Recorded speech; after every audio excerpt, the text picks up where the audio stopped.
She counted the wagon tracks in the snow and understood in the space of a single breath that they had not gotten lost. They had left without her on purpose. Clara Dawson stood in the white silence of the mountain pass, the bundle of firewood still clutched in her arms, and watched the tracks curve deliberately away from her. Not lost, not confused, not panicked. Moving downhill, steady and sure, as if someone had made a careful decision and followed through. If this story pulls you in from the very first line, please subscribe to the channel and follow Clara's journey all the way to the end, because what happens next will break your heart before it rebuilds it. And drop a comment telling me what city you're watching from. I want to see how far this story travels. The firewood was dry. Clara had found it tucked beneath a shelf of rock sheltered from the overnight snowfall, exactly the kind of find that made a hard morning feel like a small mercy. She had taken longer than she planned. Her hips slowed.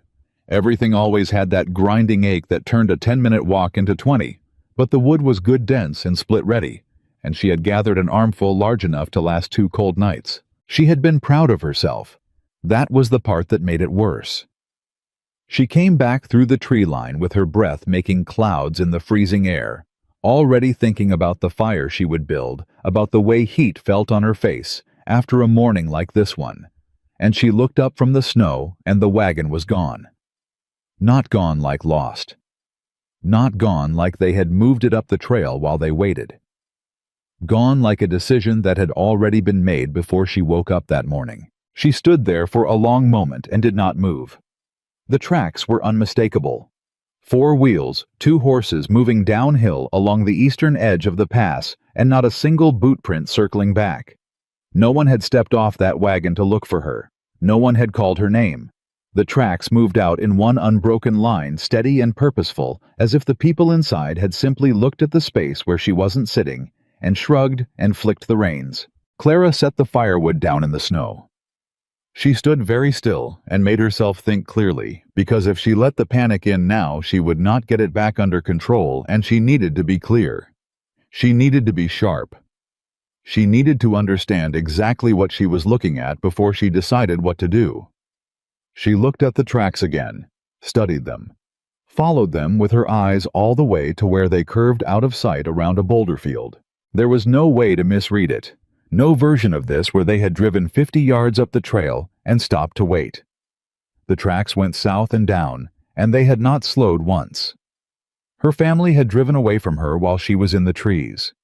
Her father, her stepmother, her stepbrothers. The 4 people on this earth who were supposed to be her people. They had waited until she was out of sight, and then they had simply left. The blizzard that had been threatening since dawn chose that moment to arrive in earnest. The wind came off the upper ridge like a wall, and the temperature dropped so fast she felt it in her teeth. Snow began to fall thick and sideways, the kind of snow that doesn't drift down gently, but drives at you horizontal and stinging. Clara picked up one piece of firewood from the bundle. Just one. Because her arms were already shaking, and she had a long way to walk. She did not cry. There was no time. She followed the tracks south. She had known on some level that she was not loved the way daughters were supposed to be loved. That knowledge had lived in her since she was a girl, quiet and low, like a coal fire, banked down, always burning, never quite going out. Her mother had died when Clara was 11, and her father had remarried inside the year, and something in him had gone sideways at the same time, as if grief had moved things around inside of him and rearranged what mattered and what didn't. What didn't matter, it turned out, was her. Her stepmother Vera was not a cruel woman in any dramatic sense. She didn't strike Clara, or scream at her, or lock her in rooms. She simply looked at Clara the way you look at something you're tolerating, patient, flat managing.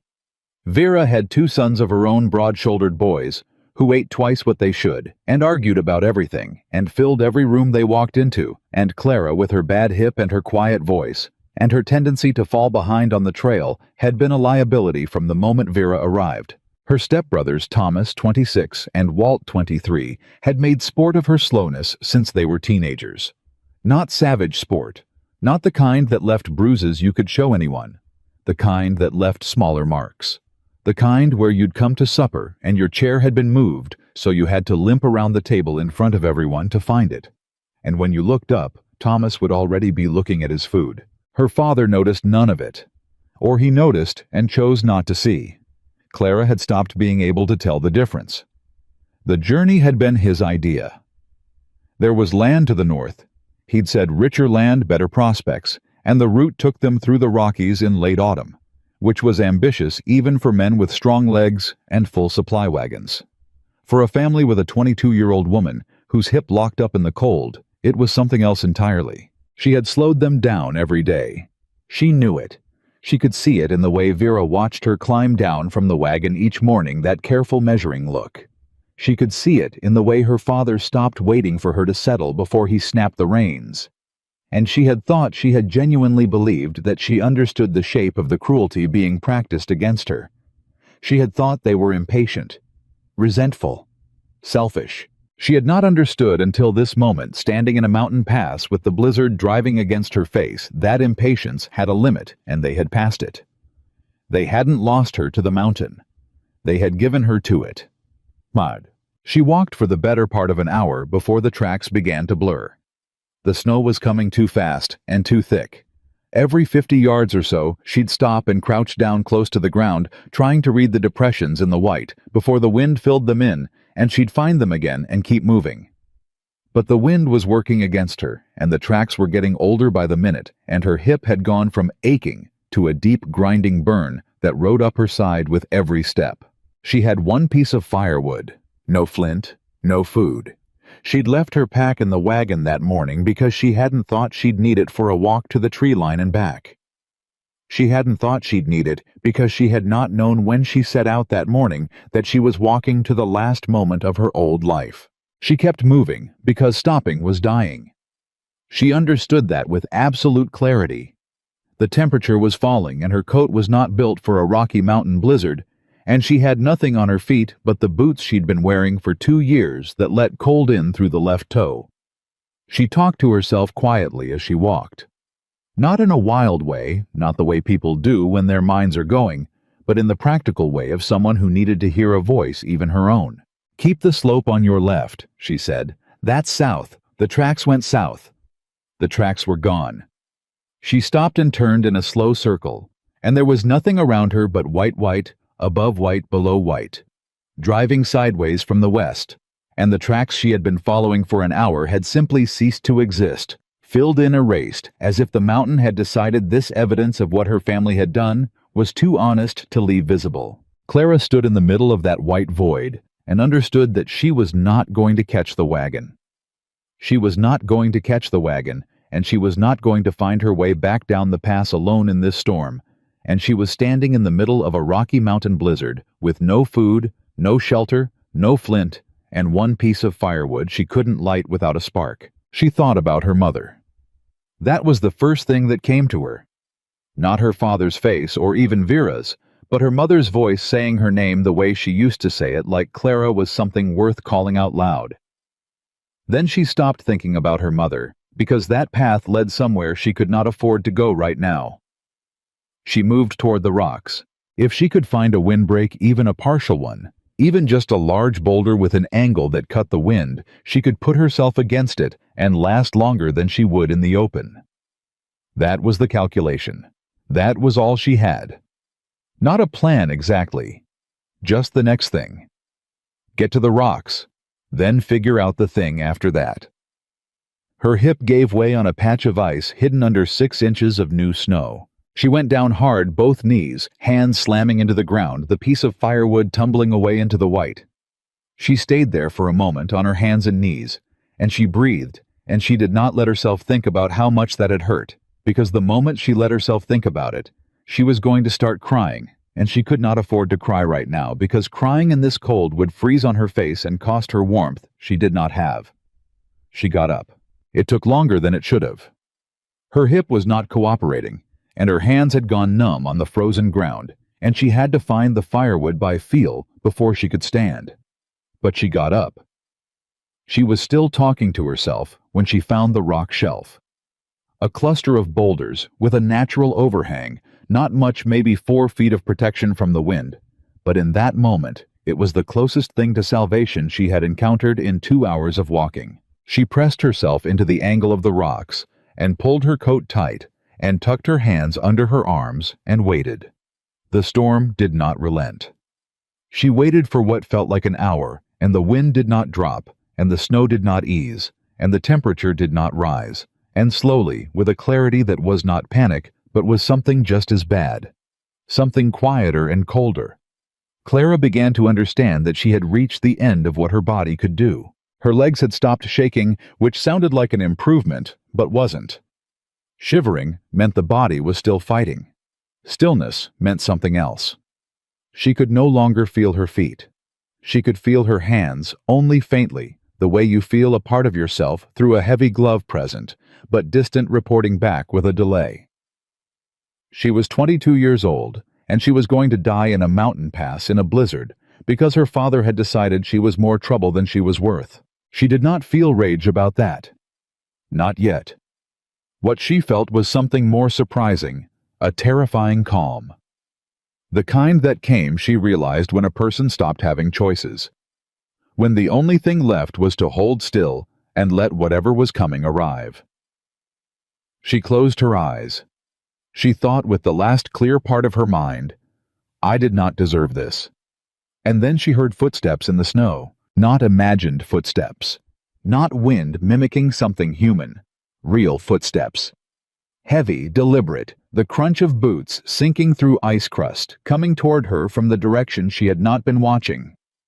She opened her eyes. Through the driving snow, a shape materialized. Massive, dark against the white. Moving with the unhurried, certain gait of something that belonged to this mountain, the way the boulders did, the way the cold did, as if the blizzard was merely weather to it and not a threat. A man. The largest man Clara had ever seen. He stopped 5 feet from her and looked at her with dark eyes under the brim of a snow-covered hat, and his face was weathered past, reading all angles and shadow. A face that had spent 20 years in conditions that stripped away everything soft. A rifle hung across his back. A pack on his shoulder. He wore skins over wool, and he was coated in snow from shoulder to boot, and he did not look cold. He looked at her the way you look at something unexpected, not alarmed, not particularly moved, just registering new information. She waited for him to ask who she was or how she'd gotten here, or whether she was all right, because clearly she was not all right, and those were the things people said. He did not ask any of those things. He looked at her for exactly as long as it took him to make a decision, and then he said in a voice that was low and certain and left no room for discussion, "Cabin, you'll live there now." He reached down, gripped her arm, and pulled her to her feet as if she weighed nothing at all. Clara's first instinct was to resist some stubborn surviving part of her that had spent 22 years being managed by people who didn't want her there, and that part knew how to dig in, how to plant her feet, how to refuse the hands that reached for her with motives she couldn't yet read. But her legs were not cooperating with instinct anymore, and she was already upright, already moving her feet, taking steps she hadn't consciously decided to take, because this man's grip on her arm was not a suggestion. "Wait," she said. Her voice came out rougher than she expected, cracked at the edges. "I don't know you." "No," he said. He kept walking. "I don't even know your name," Clara said. "Gideon Black," he said without turning. "I'm Clara Dawson." "I know what you are," he said. "You're half frozen and you're walking wrong. We don't have time for names." She almost laughed at that. Almost. The alternative was crying, and she had already settled that question. "Where is your cabin?" she asked. "Close enough," he said. "That's not—" "It's close enough that you'll make it," he said. "It's not close enough for talking while you walk. Pick one." She picked walking. He was right that it was close. 20 minutes maybe at his pace, which was steady and measured, and adapted to her without his ever acknowledging that he was adapting it, just quietly slowing when the terrain required it, taking a slightly different line through the drifts when she began to favor her left side too visibly. He didn't comment. He didn't offer his arm again after that first pull. He walked slightly ahead and to her right close enough to catch her if she went down again far enough to give her the dignity of moving under her own power. She noticed that. She wasn't sure what to make of it. She noticed other things. The way he moved through the storm with absolute zero hesitation, no pausing to get his bearings, no checking landmarks. He simply moved as if the mountain had a map drawn on the inside of him, and he was following it by feel. The rifle was a long-barreled thing, well-kept, the kind of gun a man took seriously. The skins he wore over his coat were cured well. She could see that even through the storm, not just thrown together, but proper work, the kind that lasted seasons. This was not a man who was passing through. This was a man who lived here. "How long have you been on this mountain?" she asked, deciding that talking was preferable to the inside of her own head. 15 years, he said. Alone? A pause. Mostly. Do you come through this pass often? Enough, he said. Then you've seen other travelers get caught in storms. He didn't answer that. Did you help them? Clara asked. He walked for 3 or 4 steps before he said, not usually. She thought about that. Why me then? He stopped. She stopped beside him. He looked at her directly for the first time since he'd pulled her to her feet, and there was something in his eyes that she couldn't name. Not pity, exactly, and not warmth, but something that had weight to it. Because you were in the rocks, he said. Not on the trail, not still walking, not even trying to build a fire. You'd accepted it.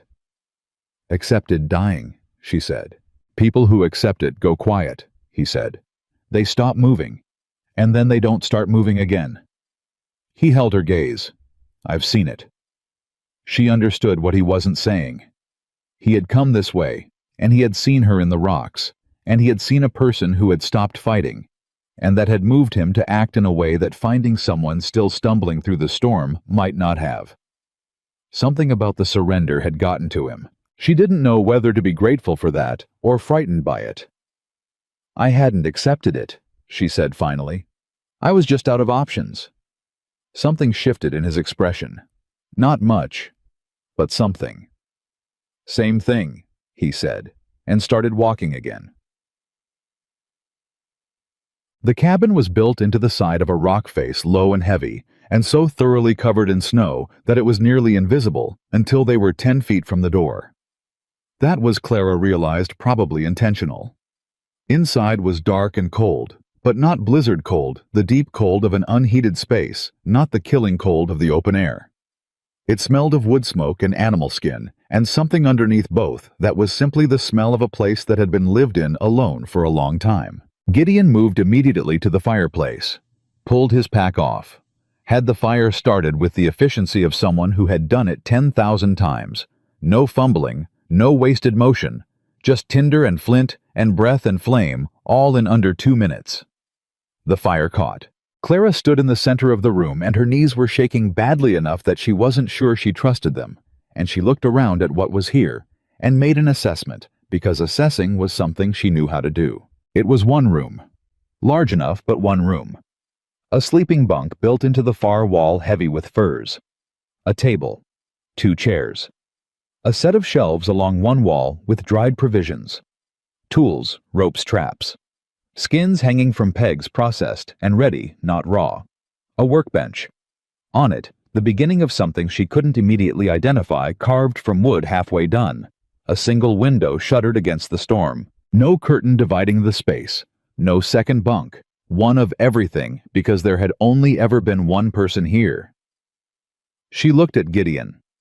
He was crouched in front of the fire, feeding it from a woodpile stacked beside the fireplace, not looking at her. There's only one bed, Clara said. Yes, he said. And you said I'd live here now. Yes, he said. You said that before you knew anything about me, she said. Before you even knew my name. He sat back on his heels and looked over his shoulder at her. I knew you were going to die in those rocks. That was enough. That's not... She stopped. Started again. Mr. Black, I can't simply live in your cabin. Why not? He said. She opened her mouth and then closed it, because the honest answer was that she had no good reason. She had no wagon to catch up with. She had no family waiting for her anywhere. She had no money, no supplies, no plan, and no particular direction to walk in that wouldn't eventually kill her. She was 22 years old, and she had a damaged hip, and she was standing in a stranger's cabin in the middle of a Rocky Mountain blizzard because every other option had run out.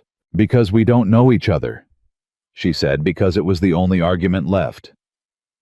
"We'll fix that," he said, and turned back to the fire. She almost laughed again.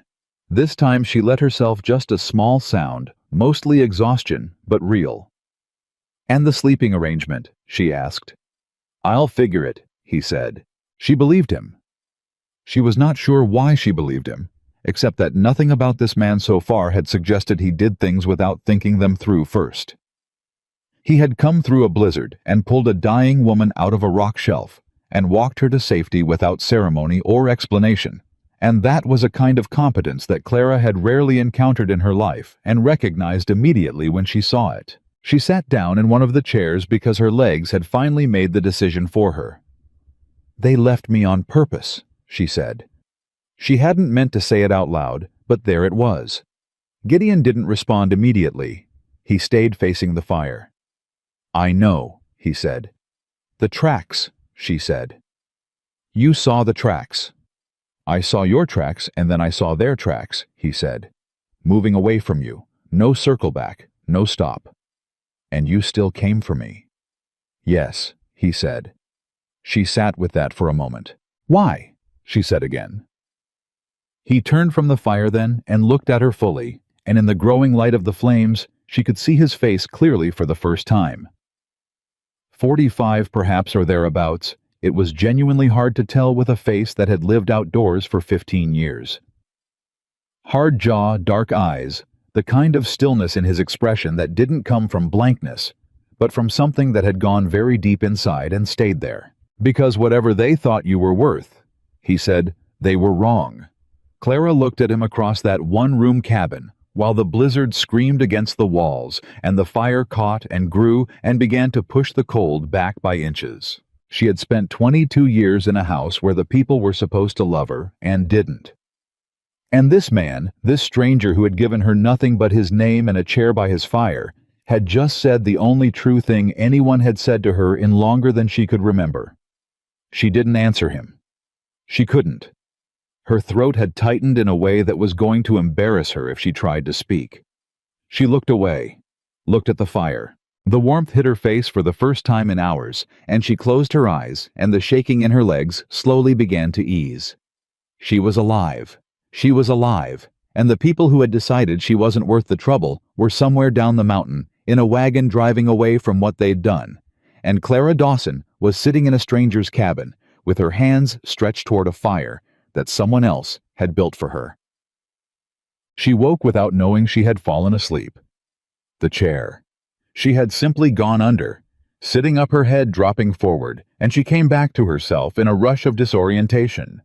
Cold cabin firelight, the smell of wood smoke, and somewhere nearby, the sound of something moving. She sat up straight and looked around. Gideon was at the workbench. He had a lamp burning, and he was working on the carved piece she'd noticed earlier, his back to her, moving with the quiet focus of someone who did not need to perform being occupied.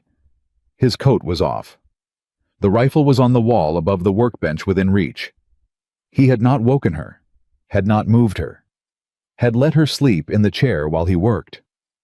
"How long was I asleep?" she asked. 3 hours, he said without turning. "Maybe 4. "You should have woken me." "Why?" She didn't have an answer for that either. He kept doing that, asking why in a way that stripped the social reflex out of whatever she'd said, and left only the actual logic of it, which often turned out to be thinner than she'd assumed. "I should make myself useful," she said. "You brought me here. I'm not going to simply sleep in your chair." He turned then, set down whatever he'd been working on, and looked at her with that direct measuring look that she was beginning to understand was simply how he looked at things. Not unkind, not warm, simply honest. "You're half-starved, and you've got a bad hip, and you spent 4 hours in a blizzard nearly freezing to death," he said. "You can be useful tomorrow." And what do I do tonight? Eat, he said. Sleep in the bunk. He nodded toward it. I'll take the floor. Mr. Black, I can't take your... Clara, he said. It was the first time he'd used her name. The way he said it flat, certain, not unkind, just unambiguous, cut through whatever protest she'd been building. Yes, she said. You can argue with me, he said, or you can eat and sleep in the bunk. But you can't do both tonight. You're not strong enough for both. She sat with that for a moment. Do you always speak to people this directly? She asked. I've lived alone for 15 years, he said. I don't remember what the other way sounds like. She almost smiled. It was not quite a smile, but it was close. All right, she said. I'll eat, and then I'll sleep in the bunk. A pause. And tomorrow we'll discuss the arrangement. Fine, he said. He moved to the shelf and began putting together something from the dried provisions, salt meat, hard bread, a tin cup of water heated by the fire, and he set it on the table in front of her without comment or ceremony and went back to his workbench. Clara ate. She was so hungry that the hard bread tasted like something exceptional, and she made herself eat slowly because she knew what happened to a starved stomach that was filled too fast, and she watched him at his workbench while she ate and tried to understand what she had stumbled into. The carved piece she could see now that the lamp was turned her way was an animal. A bear half finished the rough shape of it, already powerful, even uncompleted. He worked on it with small, careful tools, not hurrying, not particularly paying attention to her. You carve, she said. Yes, he said. Do you sell them? Sometimes, when I'm in town. How often is that? He considered. 3 times a year, maybe. Spring, late summer, before winter. And you were on your way back from town, she said, when you found me. Yes. So you'll stay on the mountain now until spring. Yes, he said. She looked at the shuttered window where the blizzard was making itself heard. She thought about what that meant, the two of them in this one room for the better part of 4 months. A man she didn't know, who had said almost nothing to her that wasn't exactly necessary, who had pulled her out of the snow and given her his bed and asked nothing in return. Why did you come through the pass? She asked. In a storm like this? It wasn't this bad when I started, he said. These storms come fast. Did you know it was going to turn? He didn't answer for a moment. Then, I knew it might. And you came anyway. Silence. Clara looked at him. He was not going to answer that one directly. She understood with a certainty that surprised her that he had come through the pass, knowing the storm might close in, that it was a calculated risk he had taken, and that he had not planned to explain why. She thought about the way he'd said it. People who accept it go quiet. He had done this before. Come through in bad weather. Watch the passes in storms. She was not sure what to do with that. She finished the bread and the meat and drank the water, and the warmth in her stomach met the warmth from the fire, and she felt for the first time in what felt like a very long time, like she might actually continue to be alive. She looked at Gideon Black, this man who lived alone on a mountain for 15 years and carved bears by lamplight and came through blizzard passes and pulled women out of rocks without being asked. And she thought, I have no idea what you are. But she was beginning to suspect he was something she had not encountered before. She woke in the bunk to the sound of Gideon moving quietly in the room, building up the fire from embers, the small sounds of a man who had learned long ago how to exist without disturbing anything. The storm was still going. She could hear it against the walls and roof pressing insistent. The kind of storm that intended to last. She lay still for a moment and let herself be aware of where she was. The furs were heavy and warm. The fire was crackling back to life. Outside, the mountain was trying to kill anything that moved in the open. She was inside. She thought about her father. About the moment he had made the decision, and she was certain now that it had been a decision made in advance, not a panicked choice in the storm. You didn't leave tracks that clean by accident. You didn't drive so steadily away without knowing exactly what you were doing. Someone had planned this. Someone had waited for the right opportunity, the right day, the right window when she would be far enough from the wagon that turning around would look difficult. She wondered if it had been Vera or her father who had spoken first, who had said the thing out loud that turned a thought into a plan. She wondered if they felt anything about it, if they'd stopped even once and looked back. She pulled the furs tighter and made herself stop wondering, because wondering was a door that led nowhere good, and she had more immediately urgent problems. She had no money, no possessions beyond what she wore, no way down the mountain until spring. She was in a stranger's cabin, and the stranger had said with the confidence of someone accustomed to being the only authority for miles that she would live here now, and she had not been in any position to argue, and she still wasn't. What she did have was 2 hands, a working mind, a hip that hurt but bore weight, and 22 years of experience managing a household for people who didn't want to notice she was doing it. She knew how to cook over an open fire, how to preserve meat, how to mend, how to keep things ordered and running on nothing. She was not helpless. She had simply been treated as if she were. She sat up in the bunk and looked across the room at Gideon, who was crouched by the fire with a tin cup in his hands. Not looking at her, but aware she was awake, she could tell from the slight shift in his posture.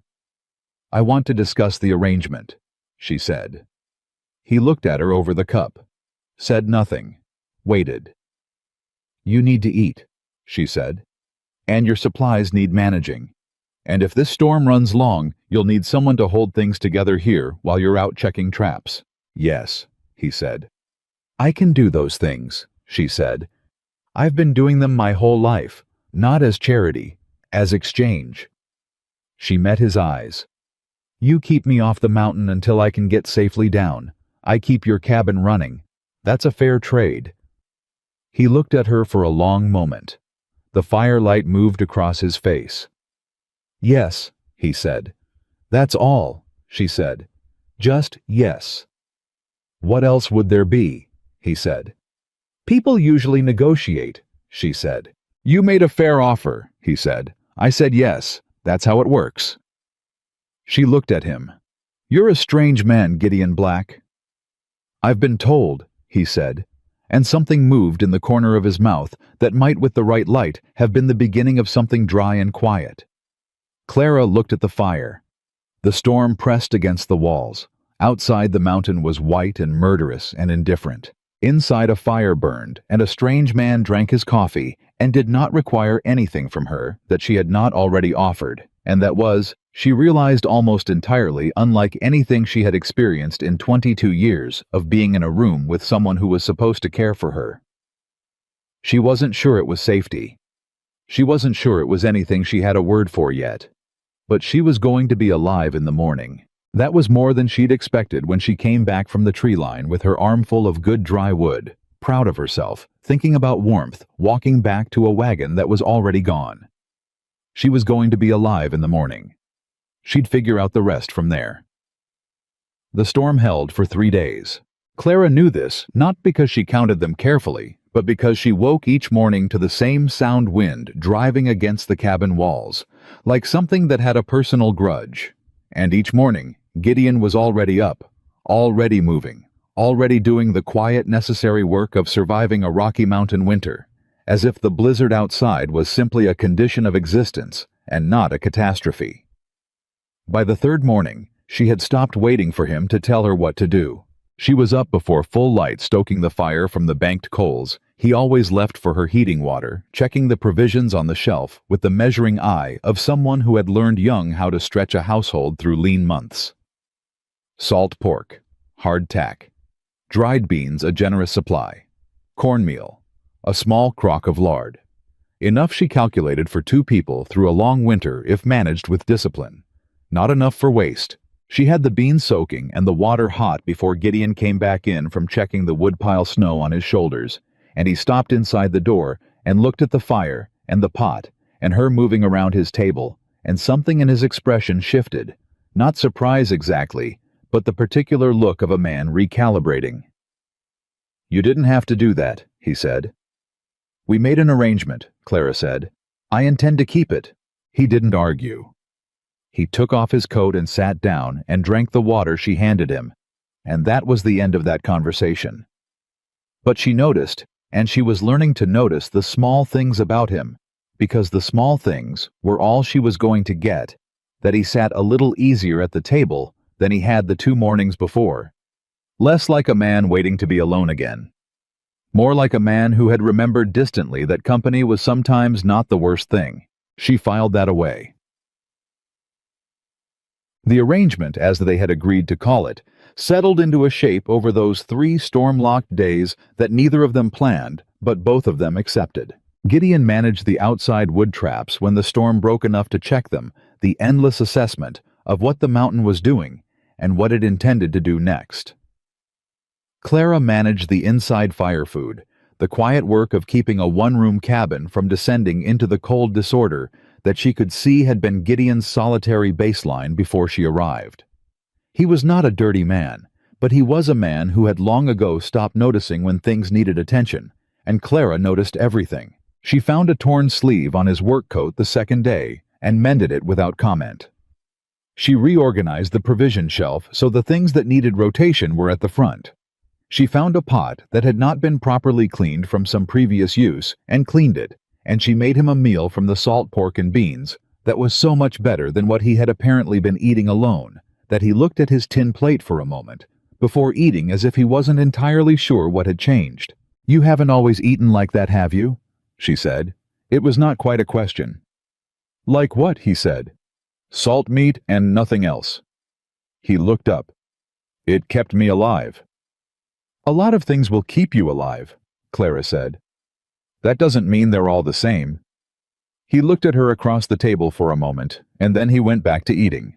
But he ate slower than usual, like someone who was paying attention to the taste of something for the first time in longer than he could remember. She filed that away too. The storm broke on the 4th morning. Clara woke to silence which was almost louder than the wind had been after 3 days of it, and she lay still in the bunk for a moment, just listening to the quiet before she understood what it meant. Gideon was already dressed when she sat up, moving with a different energy, purposeful outward, the energy of a man who had been cooped inside and was ready to be on the mountain again. He had his pack on the table and was checking his traps and lines with methodical care, making sure everything was in order before he went out. "The traps," she said. "Some of them have been set since before the storm," he said. "I need to check them." "How long will you be?" He looked at her briefly. "Most of the day. Back before dark." Clara looked at the window, shuttered still, but the pressure against it had eased. "And if another storm comes in while you're out?" "It won't," he said, with the certainty of a man who had been reading this particular mountain's weather for 15 years. She didn't argue with that. She wasn't sure she had the vocabulary to argue weather with Gideon Black. "I'll have supper ready," she said. He paused in the act of buckling his pack, looked at her again with that recalibrating expression.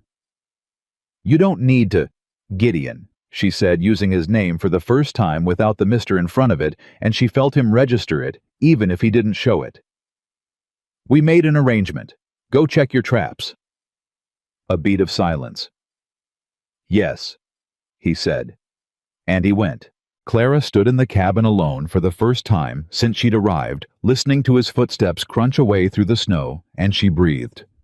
She was alone in a stranger's cabin on a mountain in winter. She tested how that felt, whether it frightened her. It didn't, she found. The word that came instead was something closer to quiet.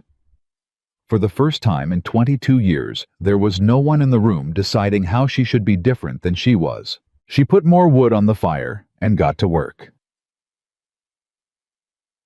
She did something that afternoon that she hadn't planned.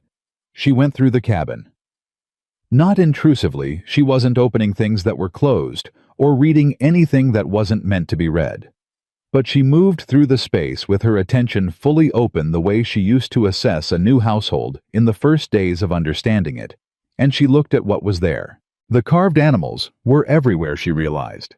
She had seen the bear on the workbench half-finished, but now she looked more carefully at the shelves, at the ledges, at the spaces between provisions and tools, and they were tucked into every corner.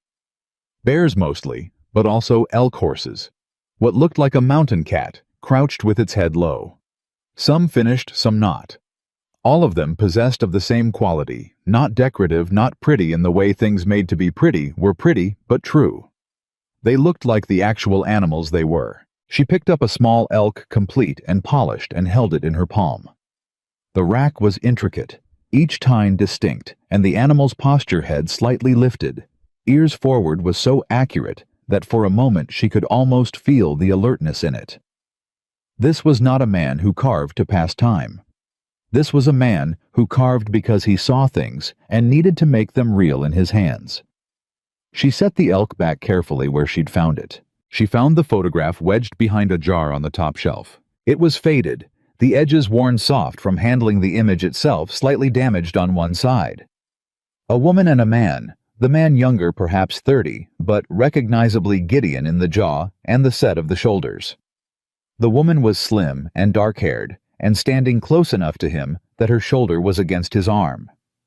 Neither of them was quite smiling the way people didn't smile in photographs back then, because the exposure took too long, and smiling made your face ache. But they were turned toward each other, even so. Even while facing the camera, as if the gravity between them was stronger than the instruction to look forward. Clara looked at the photograph for a long time. Then she put it back exactly where she had found it and moved away from the shelf and did not touch it again. He came back at dusk with 3 rabbits and a look about him that was different from the morning, not lighter exactly, but reattached, somehow reconnected to something that the 3 days inside had been pulling him away from. He saw the table set, and the fire high, and the smell of something that was actually food, and he stopped inside the door the same way he had the first morning she'd cooked, and Clara watched him register it, and this time she thought she understood what he was registering. It was the strangeness of a place that looked lived in by more than one person. "Good traps?" she asked. "Decent," he said. He held up the rabbits. "I'll skin them tomorrow," Clara said. "Tonight there's beans and pork and cornbread." He set the rabbits outside the door and came to the table, and they ate together the way they had been eating, not in silence exactly, but in a conversation that was still mostly made of practical things, because that was the shape of what they had so far, and neither of them had yet pushed past it. But over the cornbread he said without particular preamble, "You're hip. How long has it been that way?" Clara looked up. "Since I was a girl," she said. "A fall. It healed wrong. Does it pain you much?" "In the cold," she said. "And when I've been walking too long." She paused. "Today wasn't bad. I wasn't walking." He nodded, looked at his plate. "There's a liniment," he said. "Top shelf brown jar. It helps with deep cold aches, if you want to try it." She looked at him. "You have medicine." "I'm 3 days from the nearest town, and I've been here 15 years, he said. "I learned to keep what I need." She thought about that 15 years of alone, 15 years of being the only person available to solve any problem the mountain threw at you. You either learned or you didn't survive. "What else do you have up there?" she asked. Something almost like humor moved through his eyes. He told her. She listened.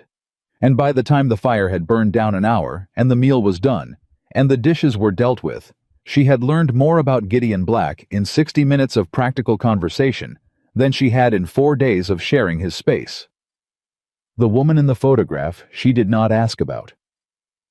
2 weeks into the arrangement, she asked him to teach her to shoot.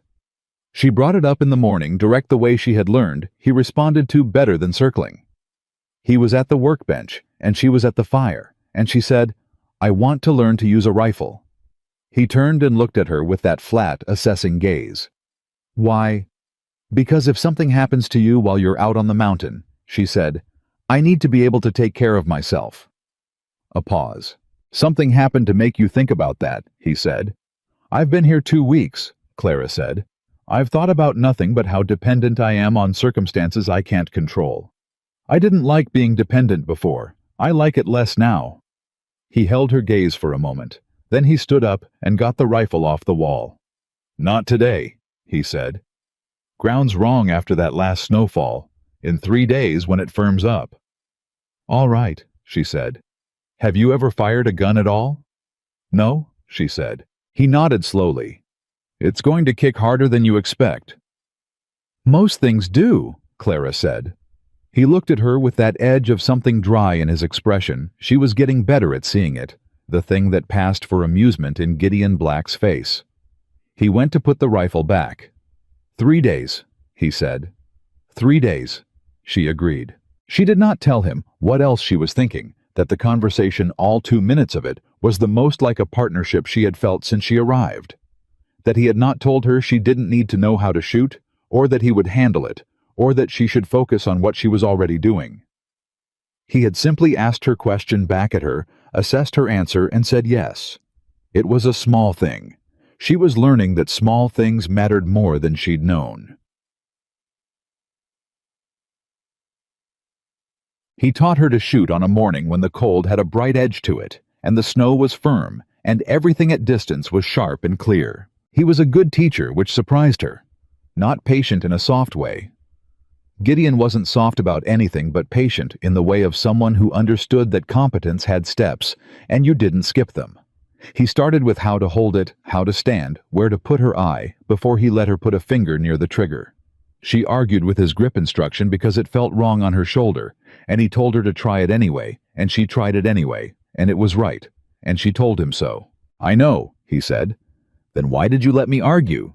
"Because if you'd done it without understanding why, you'd have shifted back to the wrong way the moment I wasn't watching," he said.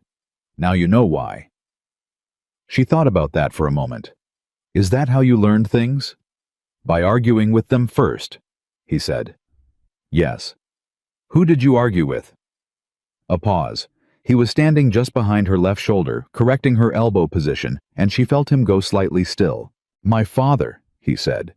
"And then a man named Harlan who trapped this mountain before me." "And before Harlan," she said. "Books," he said.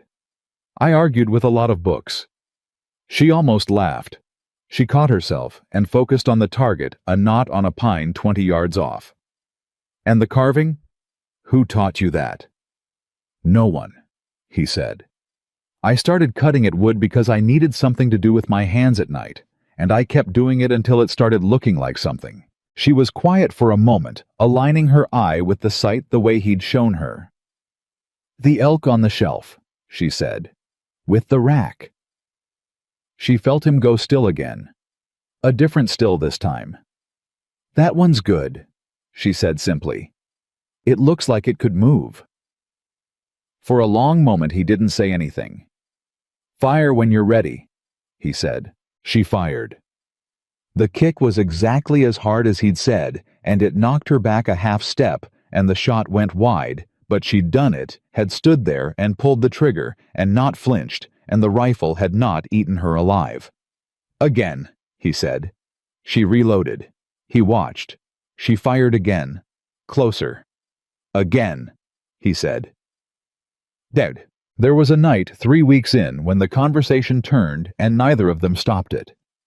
It was late, and the fire was low, and she had been mending the strap on his pack by lamplight, and he had been working on the bear, and they had been talking in the intermittent way they had developed, not continuous conversation, but a thread they picked up and set down, picked up and set down easy with the silences in between. He had asked her at some point whether she had wanted to leave home before all of this, before the mountain. "I wanted to make a life," she said. "I didn't know yet what that looked like, but not the one I had." What was wrong with it? She set down the mending, looked at her hands. "Have you ever been in a place where the people who are supposed to want you there don't?" He said nothing, but the way he said nothing told her he knew exactly what she meant. "That was every room I was ever in," Clara said. "My father's house, my stepmother's house. They were the same house, but it was always hers, never mine. I knew how to be invisible there. I got very good at it." A pause. "Being good at being invisible is a terrible thing to be good at." "Yes," he said, quietly. She looked at him. He was not looking at her.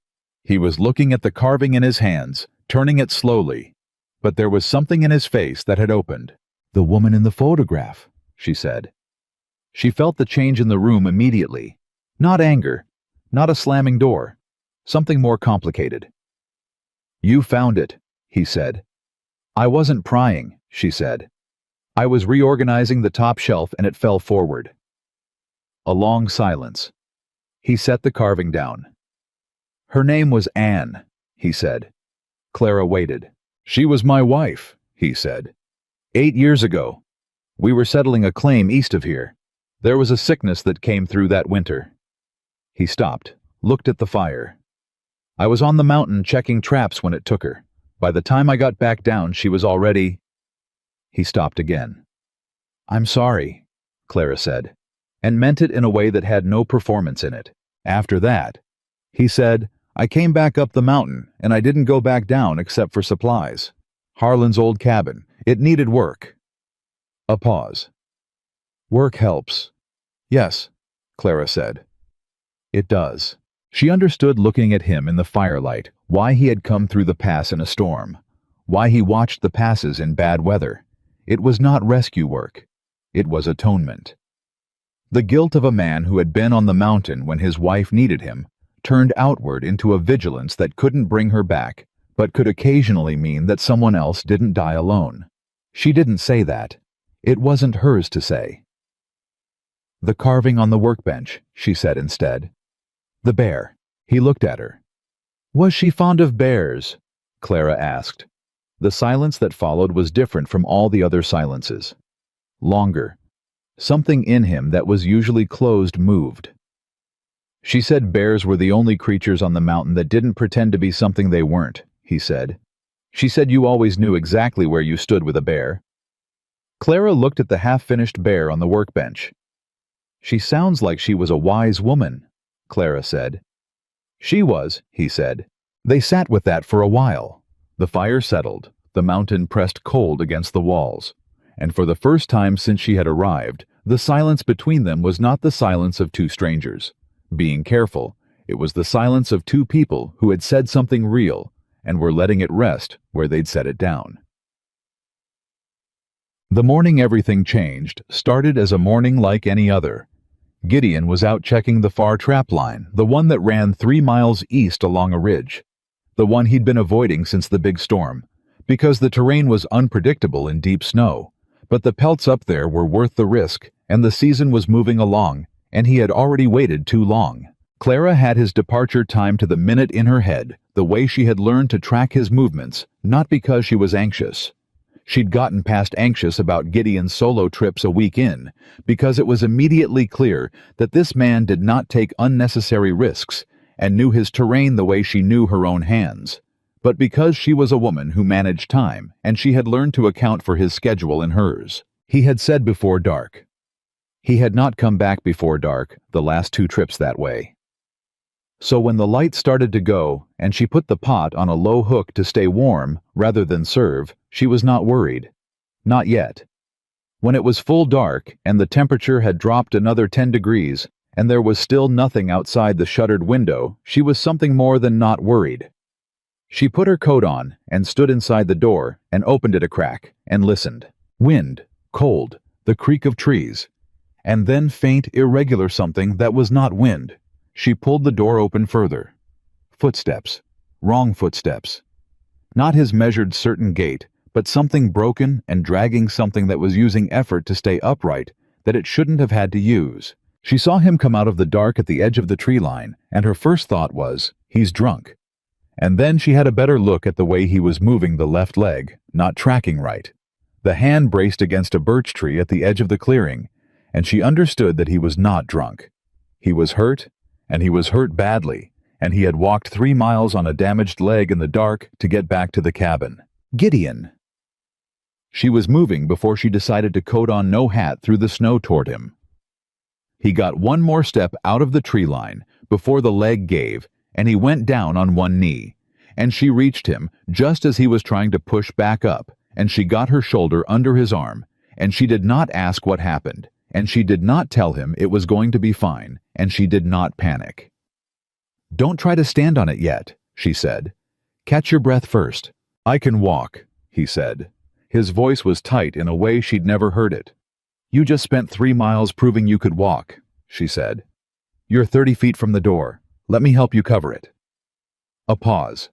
His weight shifted against her, not much, but enough to tell her he had hurt her.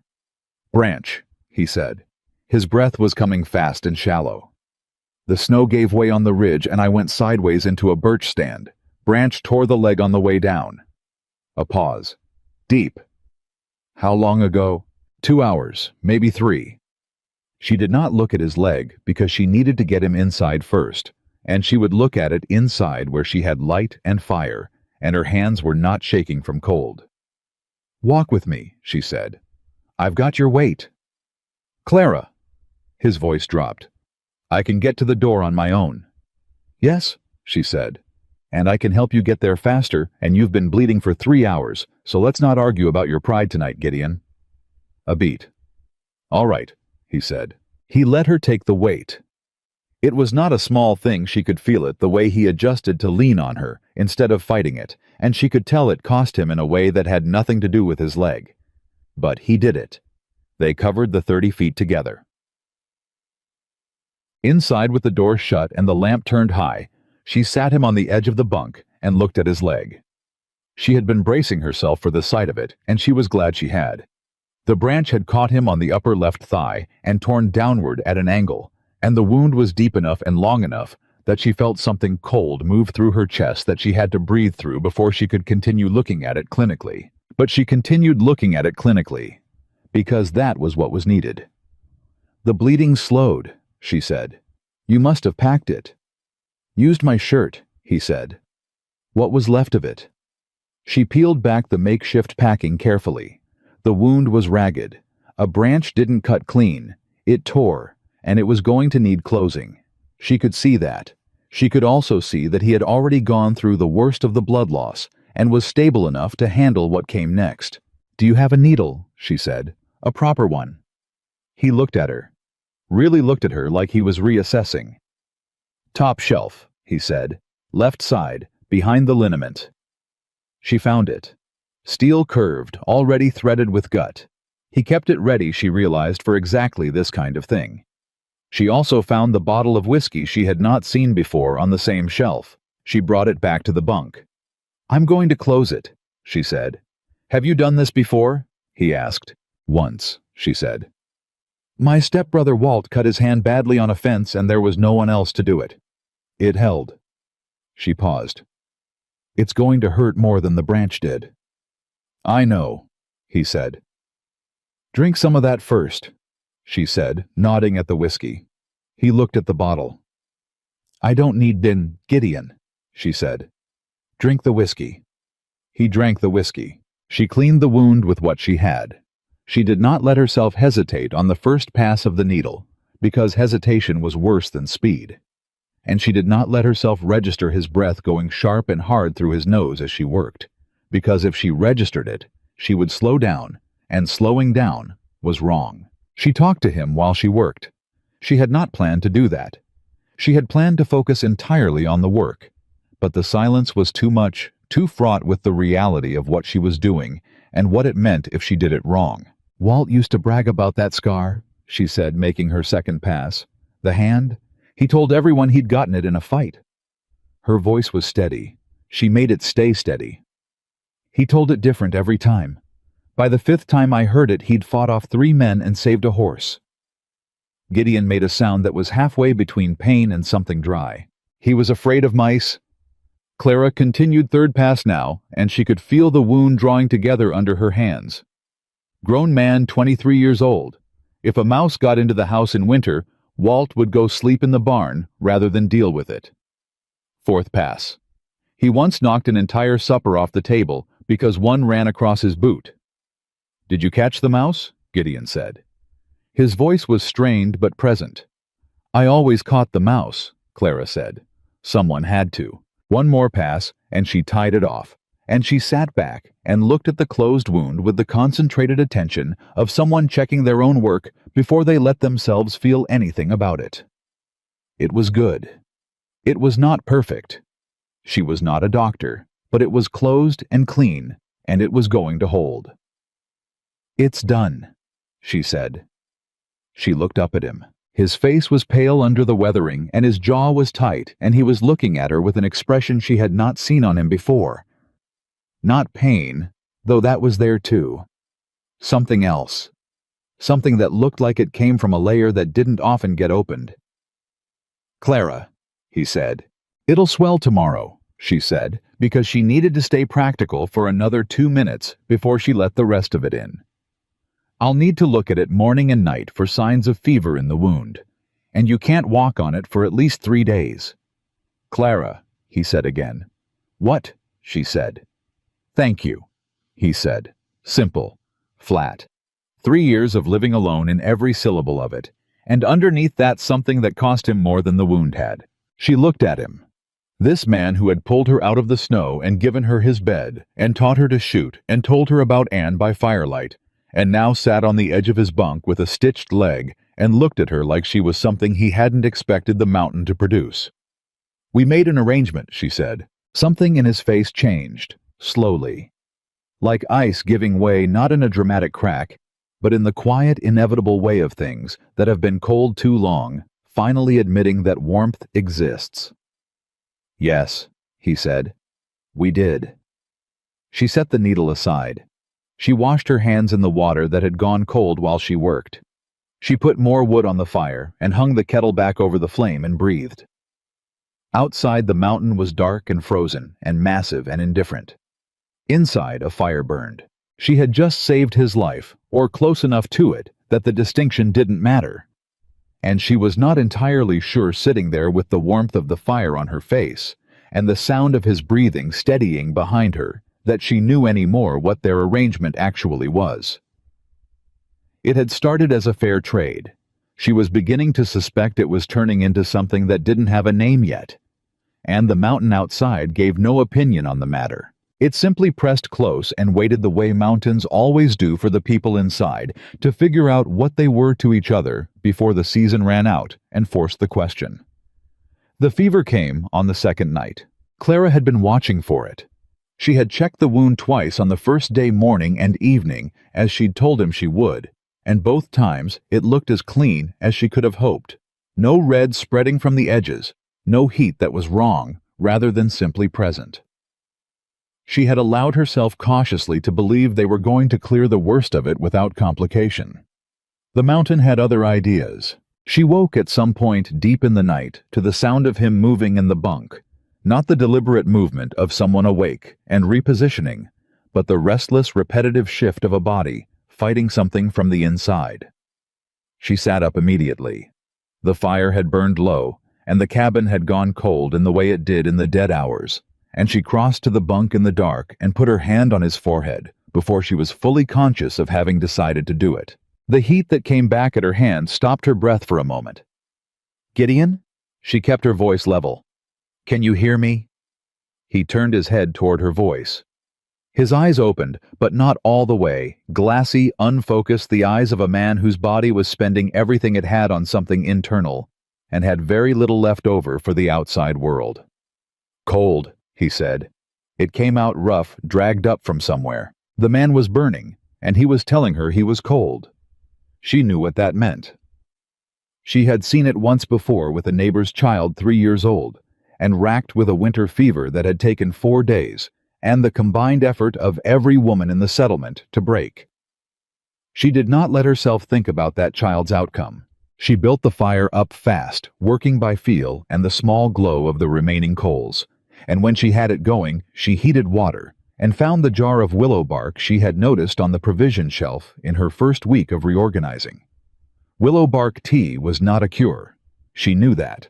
But it was the truest thing she had, and she had it, which was more than nothing. She got it into him in small sips, sitting on the edge of the bunk, with her hand behind his head to lift it enough that he could swallow.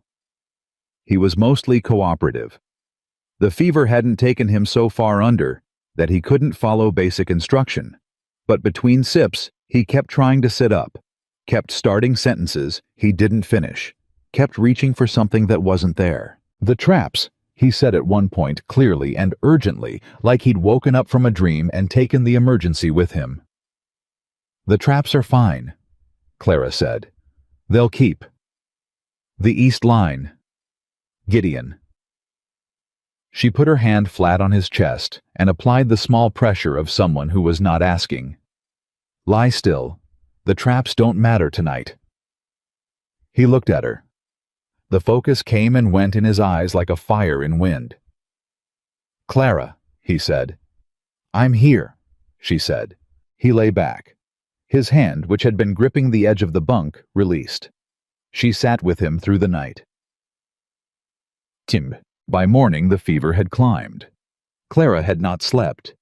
She had taken stock of that fact with the clear eyes of someone who had already decided that sleep was not an option and moved on to figuring out what was.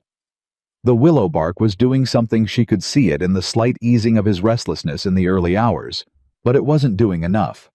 The fever needed to come down, and it needed something to fight against, and what she had was limited. She went through the shelves with systematic attention.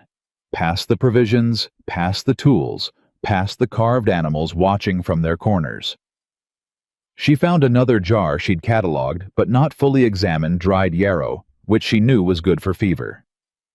A small bottle of something that smelled strongly of pine and alcohol, that she was nearly certain was a chest liniment, not internal, and she set that aside. Clean cloth, more willow bark, a tin of something dark and unlabeled that she opened and smelled carefully, and recognized as a kind of honey and herb preparation, the kind a woman might make, and she stopped with that in her hands for a moment. Anne had made this. She was almost certain of it. The jar was too old, the preparation too particular to be something a man alone would buy in town. Someone who loved him had put this on a shelf, and he had kept it through 8 years of alone, and had never used it because using it would have felt like using the last of something. Clara used it. She used it without hesitation because Anne was 8 years gone and Gideon was here and burning, and she thought that the woman who had made this preparation had made it so that it would be used when it was needed, and this was needed. She mixed it into warm water and got it into him alongside the willow bark, and she pressed cool, damp cloths to his forehead and his neck, changing them when they warmed, and she talked to him steadily, not about anything in particular, just keeping her voice in the room so he had something to follow back to the surface when the fever dragged him down. She told him about the elk carving and why it was her favorite. She told him about the first time she had ever cooked a whole meal by herself, 11 years old, the week after her mother died, because her father had sat at the table and stared at nothing, and she had understood that someone had to feed them, and it was going to be her. She told him about a dog she'd once had for 3 months before her stepmother decided it was a nuisance. A small brown dog with one ear that stood up and one that didn't, and how she had named it Anchor, because it had seemed like something that would keep her in place. At some point during the telling of Anchor, Gideon's eyes opened. Not glassy this time. Not the fever-unfocused look of the night. Something clearer, still compromised, but present, looking at her from the bunk with the careful attention of a man hearing something he wasn't sure was real. "The dog," he said. His voice was wrecked from the fever, but there. "What about it?" Clara said. "What happened to it?" "My stepmother gave it to a farmer 2 days' ride east," Clara said. A pause. "I'm sorry," he said. It was such a simple thing to say. She had told a story that had 16 years of loss in it, and he had gone directly to the dog, and that was so precisely right that she had to look away for a moment. "How do you feel?" she asked when she had her face back in order. "Like the mountain fell on me," he said. "Just the one branch," she said. Something in his expression shifted. Not quite a smile, he was too wrecked for that, but the shape of one. "How long?" "The fever since last night. It's been about—" She checked the light coming under the door. 14 hours. He absorbed that, looked at the ceiling. "The wound?" "I'll check it now that you're awake," she said. "Hold still." She unwrapped it carefully. The wound itself looked acceptable. The stitches were holding no dramatic sign of deep infection at the site. The fever, she thought, was the leg's trauma working through his blood rather than the wound going bad underneath. That was better. That was survivable. "The stitches held," she said. "Good work," he said. "Don't compliment my stitching when you're feverish," she said. "I won't believe it's genuine." A sound came out of him. Short, rough, surprised that she realized after a moment was a laugh. A real one. The first she had heard from him, low and involuntary, and quickly suppressed, as if he'd forgotten he knew how to do it. She felt something move in her chest. She wrapped the wound again and sat back. "You need to drink more," she said, "and eat something if you can keep it down." "Not hungry," he said. "I didn't ask if you were hungry," Clara said. "I said you need to eat." He looked at her. "You're bossy," he said, "when a man's at a disadvantage." "When else would I get the chance?" she said. Another one of those almost laughs. She went to heat the broth she had been preparing since dawn. The fever broke on the third day. Not gradually. Fevers never went the way you hoped they always had. One more thing to do before they were done. But in the middle of the second night it climbed hard and fast, and Clara spent 4 hours in what she would later privately classify as the most frightening experience of her life to date, which was saying something considerable given recent events. He was delirious. Genuinely fully delirious, speaking to people who weren't in the room, trying to stand up, once getting halfway upright before she physically pushed him back down with both hands and her full weight, and told him loudly and without any diplomacy that if he tore those stitches, she was going to leave them torn. He stopped, looked at her. "Anne," he said. The word hit her like cold water. She held very still, said carefully, "No, it's Clara. Lie down, Gideon." He looked at her for a long moment, through her really seeing something the fever was showing him that she couldn't see, and then his expression did something complicated, and he lay back down, and she pressed the cool cloth to his head, and did not let herself think about what he had seen when he looked at her, or what it meant that in the worst of it, in the place the fever had taken him, the first name on his lips had been his dead wife's. She stayed awake. She kept the cloth cool and the fire hot and the willow bark tea coming in small sips whenever he was coherent enough to swallow. And somewhere in the 4th hour of the worst of it, she realized she was holding his hand. She wasn't sure when she had taken it. She was sitting on the edge of the bunk with her back aching from the angle and her other hand on his forehead, and his hand enclosed in both of hers, and he was gripping back. Not consciously. She didn't think. But the grip was there, strong even through the fever. The grip of someone holding on to the one solid thing in a world the illness had made liquid and unreliable. She did not let go. At 4 in the morning, by her best estimate, the fever broke. She felt it happen, the quality of the heat under her palm, changing the terrible dry burning, giving way to the wet coolness of a body, finally releasing what it had been fighting.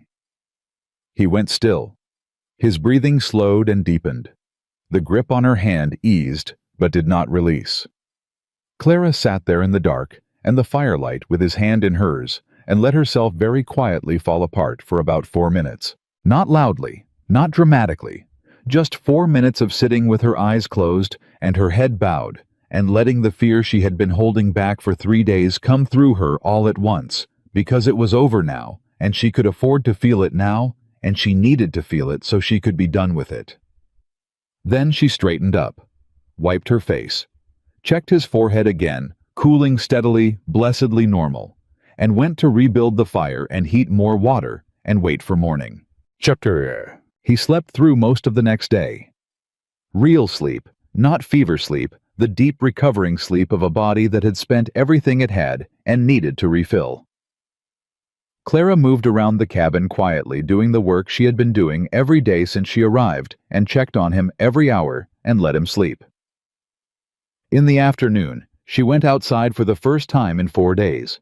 The cold was savage, and the air was so sharp it almost hurt to breathe, and she stood in the snow outside the cabin door and looked up at the sky and the mountains and the trees, and she felt the open space of it go through her like something being released. She had been inside for 4 days, and she had not noticed how much it had cost her until she stepped outside and felt what it was to have room again. She stood there for 5 minutes and breathed and looked at the mountain and thought about her father. It wasn't the first time she had thought about him since the pass. She thought about him most mornings in the first minutes before the day's work crowded everything else out. She thought about the moment he'd made the decision, the moment someone had said the thing out loud that turned a thought into a plan. And she thought about what kind of man could look at his daughter, his own daughter, his blood, and decide she was less trouble gone than present. What she had found in the weeks since was that the answer to that question didn't change anything for her. Her father was whatever he was. He had done what he had done, and she was here alive in the snow outside a trapper's cabin on a rocky mountain pass, with a man inside who had called her name and gripped her hand through the worst of a fever, and the two facts lived in the same world, but they didn't touch each other. She was alive because Gideon Black had come through the pass in the storm. Her father could have nothing to do with that. She refused to let him. She went back inside. Gideon was awake when she came in, sitting up in the bunk, with the careful inventory-taking look of a man reacquainting himself with his own body after it had done something unexpected. He watched her come through the door and shake the snow off her coat without saying anything. "You went out," he said. "Just outside the door," she said. "The air helps." He nodded slowly. He was pale under the weathering, his face carrying the drawn look of a hard fever recently broken, but his eyes were clear, fully clear. The Gideon Black kind of clear, nothing swimming in them. "How long?" he said. 3 days, 2 nights, Clara said. The worst of it was the second night. He was quiet for a moment. She could see him working through what he remembered and what he didn't, sorting through the fever images. "I talked," he said. It was not quite a question. "Some," she said. Carefully. He looked at her directly. "What did I say?" "Nothing that needs repeating," she said. Another silence. He accepted that. "You didn't sleep," he said. It was not a question this time. "Not much," she said. "Clara." "Don't," she said. "Please don't apologize for getting hurt. It was a branch in an icy ridge, and it could have happened to anyone." "I was going to say thank you," he said. "Not apologize." She stopped. "Oh," she said. "Thank you," he said again. The same as the night she had stitched him flat, certain no decoration on it, but this time underneath the flatness there was something with more weight. 3 days' worth of weight. She looked at him across the cabin, and she did not know what her face was doing, and she wasn't sure she wanted to. "Can you eat?" she said. "Yes," he said. "Then that's what we'll do next," she said, and turned to the fire. He was on his feet by the 5th day. Against her strong recommendation on the 4th day's evening, he had stood up and tested the leg and declared it functional, and she had told him it was not functional, and he had told her it was close enough, and she had told him that close enough was not the same as functional, and he had looked at her with the specific expression of a man who had already decided and was simply waiting out the conversation. 3 days, she said. "You said 3 days. That was before the fever," he said. "The fever is exactly why it should be longer, not shorter." "The traps." "I checked the traps," she said. He stopped. "You what?" "Yesterday," Clara said. "The west line and the near section of the east. I didn't go to the ridge, the terrain's wrong still, but everything inside 2 miles. He stared at her. "Alone." "With the rifle," she said. "You taught me to use it, Clara." His voice had gone to a register she hadn't heard before. Not anger, she didn't think it was anger. Something more complicated. "The west line has a section along the creek bank where the ice—" "I tested the ice before I walked it," she said. "I have a bad hip, not bad judgment." He sat with that. She could see him working through it, reassessing, recalculating in the way he did when new information required him to update his picture of something. "The traps," he said finally. "What was their meat?" 2 rabbits and a fox," she said. "I reset everything. The fox is on the drying hook outside." He looked at her for a long moment. "You know how to skin a fox," he said. "You showed me in the first week," she said. "I paid attention." He exhaled slowly. Not defeat, something different. The sound of a man finding that the map he'd been using had a territory on it he hadn't drawn in yet. "You paid attention to everything," he said. "Someone had to keep things running while you were sick," she said. "I did." A pause. Yes, he said. You did. She turned back to the pot she'd been tending. Her hands were steady. She kept them that way. But there was something moving in her chest, quiet and new, that had to do with the look on his face a moment ago. That reassessment, that recalculation, the specific expression of a man understanding that the person in the room with him was not who he had initially taken her for. She had known, of course, that this was true. She had always known her own dimensions better than anyone who looked at her did. But having him know, it was something different. He was on his feet by the 5th day, and on the 6th day, he went to the workbench, and on the 7th day, Clara came in from her morning fire building to find him standing at the shelf with the photograph of Anne in his hands. She stilled in the doorway. He was not looking at it the way she would have expected, with grief or with the careful love of someone protecting a wound. He was looking at it with the considering look, the same look he turned on the mountain and on his carvings and on things that needed to be understood. He heard her come in, did not put the photograph down. She was nothing like you, he said. Clara came inside, let the door close behind her, said nothing, waiting. Anne was... He stopped, started again. She knew how to be in a room with people. Any room, any people. She could talk to anyone, and they'd feel like she'd known them 20 years. He set the photograph down, turned to look at Clara. You don't do that. No, Clara said. I don't. You watch, he said. You figure things out first, then you act. It's how I learned to be, she said. It was safer to watch first. He held her gaze. Your family, he said. My family, she agreed. He was quiet for a moment. Then, she'd have liked you, he said. Anne, she always had a better eye for people than I did. She would have looked at you in those rocks, and she would have known what you were. Clara's throat tightened. What am I? She asked. He considered the question with the seriousness he brought to everything worth considering. Someone who doesn't break, he said, even when everything that should have held you stopped holding. She looked at him across the cabin. The fire crackled. Outside the mountain was white and still and vast and indifferent, and inside this one room, something was happening that neither of them had planned or prepared for, and neither of them was naming yet. Gideon, she said. Yes, he said. She could not find the right words for what she meant to say.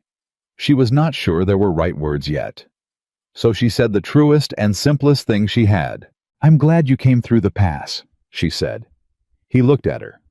Something in his face did the thing it had done the night she stitched him, that slow, ice-giving-way quality, something opening from very far inside. So am I, he said. They stood there in the morning firelight, and neither of them moved, and neither of them spoke again for a long time, and the silence between them was not the silence of strangers anymore. It was the silence of two people standing at the edge of something, and knowing it, and not quite stepping off yet, because what was on the other side of that edge didn't have a name yet, and they were both in their different ways. Careful people who did not step off edges without first understanding what they were stepping toward. But the edge was there. They both knew it was there, was too, and the mountain pressed close around them, and the season moved, and the question that lived in the space between them grew heavier with every passing day. She found the letter on a Tuesday.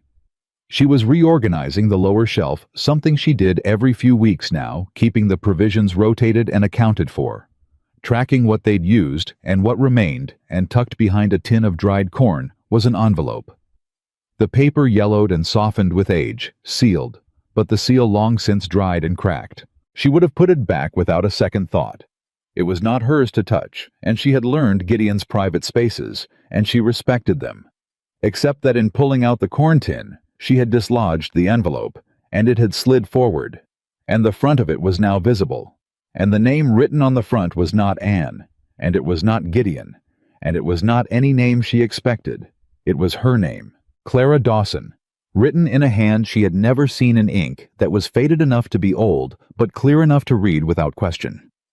She stood at the shelf with the tin in one hand and the envelope in the other, and her heart was doing something irregular and loud in her chest.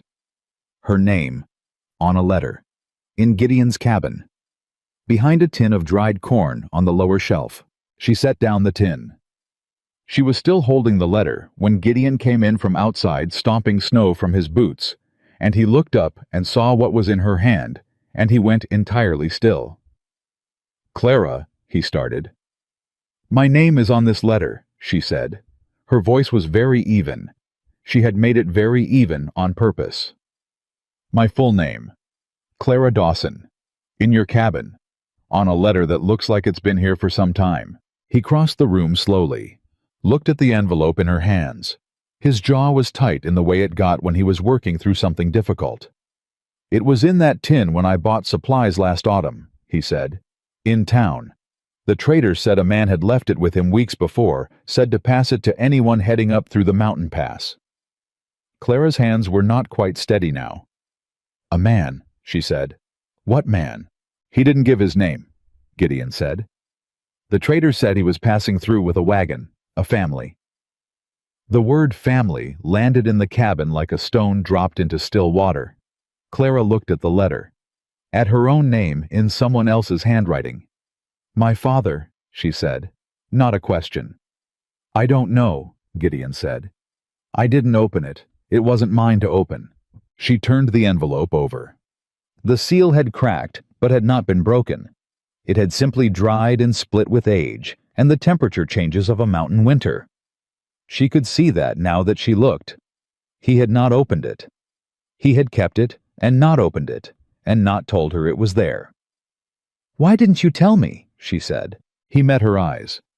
"Because you were surviving," he said, "and whatever's in that letter has to do with the people who tried to stop you. I didn't know which would be worse, knowing it was there or not knowing." She looked at him for a long moment. "That wasn't your decision," she said quietly. "No," he said. "It wasn't. I'm sorry." She looked back at the letter. At her name in her father's handwriting, she recognized it now, the particular way he formed the D, the slight lean of the letters. She opened it. The letter was 3 sentences. She read it once, and then she read it again, and both times the words said the same thing. She set the letter on the table. She sat down in the chair. She sat there for a long moment and did not say anything. Gideon stood across the table and watched her and waited because he understood the shape of this. He had understood it from the moment she'd found the envelope, and he did not try to fill the silence with anything. "He wants me back," Clara said.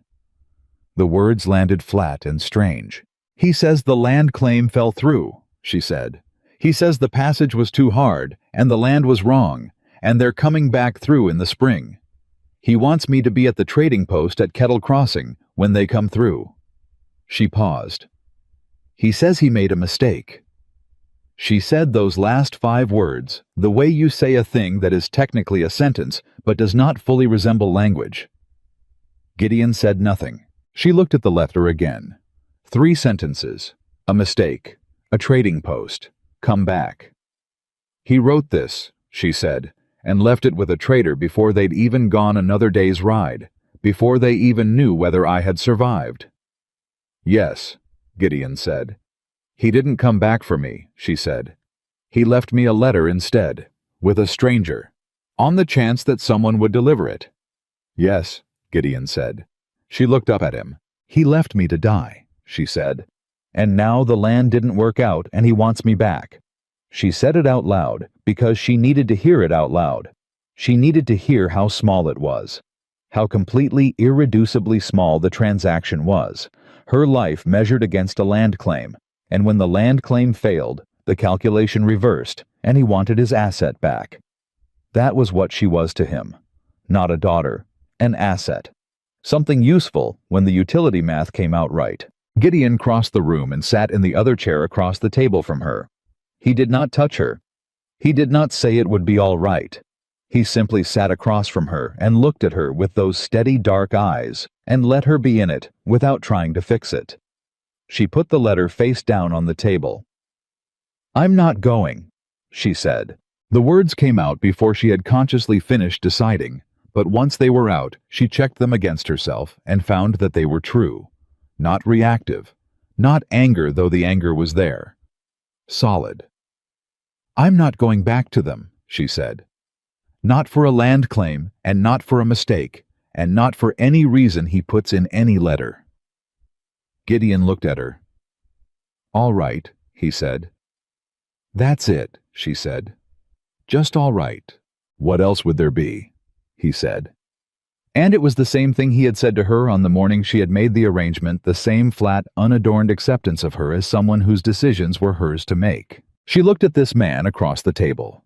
This man who had kept a letter with her name on it, and not told her, and done it badly, and apologized for it, simply when she called him on it, and who was now sitting across from her, while she dismantled the last thin hope that her father was something other than what he was, and who had said all right, as if it were the only reasonable response to the decision of a person who had the right to make it. "I don't know what the spring looks like," Clara said. Her voice was quieter now. "I don't know where I'll go, or how I'll get there, or what comes after." "No," he said. "But I know I'm not going back to them," she said. "Yes," he said. She looked at him. He looked at her. The fire burned. The mountain held them. The letter lay face down on the table between them, and neither of them looked at it again. Outside, the season was beginning almost imperceptibly to turn. The worst of the winter was still present, still pressing, still absolute in its indifference to everything inside the cabin walls. But somewhere underneath it, too far down to see yet, the mountain was beginning to remember that winter was not all it knew. And inside the cabin, two people who had come to this place the hard way sat across a table from each other and did not yet say what they were both beginning to understand. They didn't have to. Not yet. The mountain was not done with them, and neither were they done with each other. The letter stayed face down on the table for 2 days. Neither of them moved it. Neither of them mentioned it. It sat there between the tin cups and the salt crock like a thing that had already been decided and didn't need further discussion. And Clara found that she felt no particular pull toward it, no urge to read it again, no reopening of the question she had already answered. She had said she wasn't going back, and the saying of it had closed something in her that had been open and drafty her entire life, a door she had not known was ajar until she finally pushed it shut. On the third morning she fed it to the fire. She did it without ceremony, without pausing, without watching it burn longer than necessary. She put it in and turned back to the kettle, and that was that. Gideon was at the workbench when she did it. He did not comment. But she saw his shoulders ease by a fraction, and she understood that he had been waiting to see what she would do, and that her answer satisfied something in him he hadn't said out loud. She did not ask him what it was. She was learning with Gideon that some things were better understood than spoken. That the spoken version of certain things was always slightly less true than the understood version, like a translation that lost something in the crossing. What she understood was this: he had been worried about the letter. Had been worried since the day he tucked it behind the corn tin and chose not to tell her it was there. Not worried about her leaving. She didn't think that was it, or not only that, but worried about what the letter would do to her. Whether it would reach inside her and pull at something he had watched her carefully build week by week in the cold and the work and the space of this mountain winter. He had kept it badly. He had done the wrong thing. He had apologized for it simply and meant it. But the worry underneath had been real. She thought about that on and off for the rest of the day. The thaw began the way all beginnings did on this mountain. Not with any single dramatic announcement, but with a slow accumulation of small evidence. The icicles at the roofline started to drip in the afternoon hours. The snow compacted rather than drifted. The quality of the light through the gaps in the shuttered window changed its angle, and Gideon's traplines produced better results as the animals began to stir and move. Spring was still weeks away, maybe more. But it was coming. The mountain knew it, and Gideon knew it, and Clara began to feel it in the quality of the air even before she had words for what she was sensing. A loosening, a relenting the white grip on everything, slowly easing by increments too small to measure individually, but undeniable in some. She did not talk about what it meant. Not yet. They both knew what it meant, and neither of them was in a hurry to get to the conversation that was coming. The one where the question of spring became the question of what happened after spring. The one where she would have to put words to the only decision that actually remained. She had said she wasn't going back to her father. She had not said where she was going instead. In the absence of that conversation, they worked. They talked about practical things and occasionally unpractical things, and they spent their evenings in the way they had developed over months of proximity. Him at the workbench, her at whatever mending or task she had found the fire between them. Conversation threading in and out of silence like a needle through cloth. He had started a new carving. She noticed it one evening, and looked longer than she meant to, trying to identify the emerging shape, and couldn't quite yet. It was still in its early stages, the rough form of something that hadn't committed to being itself completely. "What is it?" she asked. He looked at the piece in his hands. "Not sure yet," he said. "Sometimes you have to let it decide." She thought about that. "Does it always decide right?" "No," he said. "Sometimes what you think it wants to be isn't what the wood wants to be, and then you have to either force it or let it go." "Which do you do?"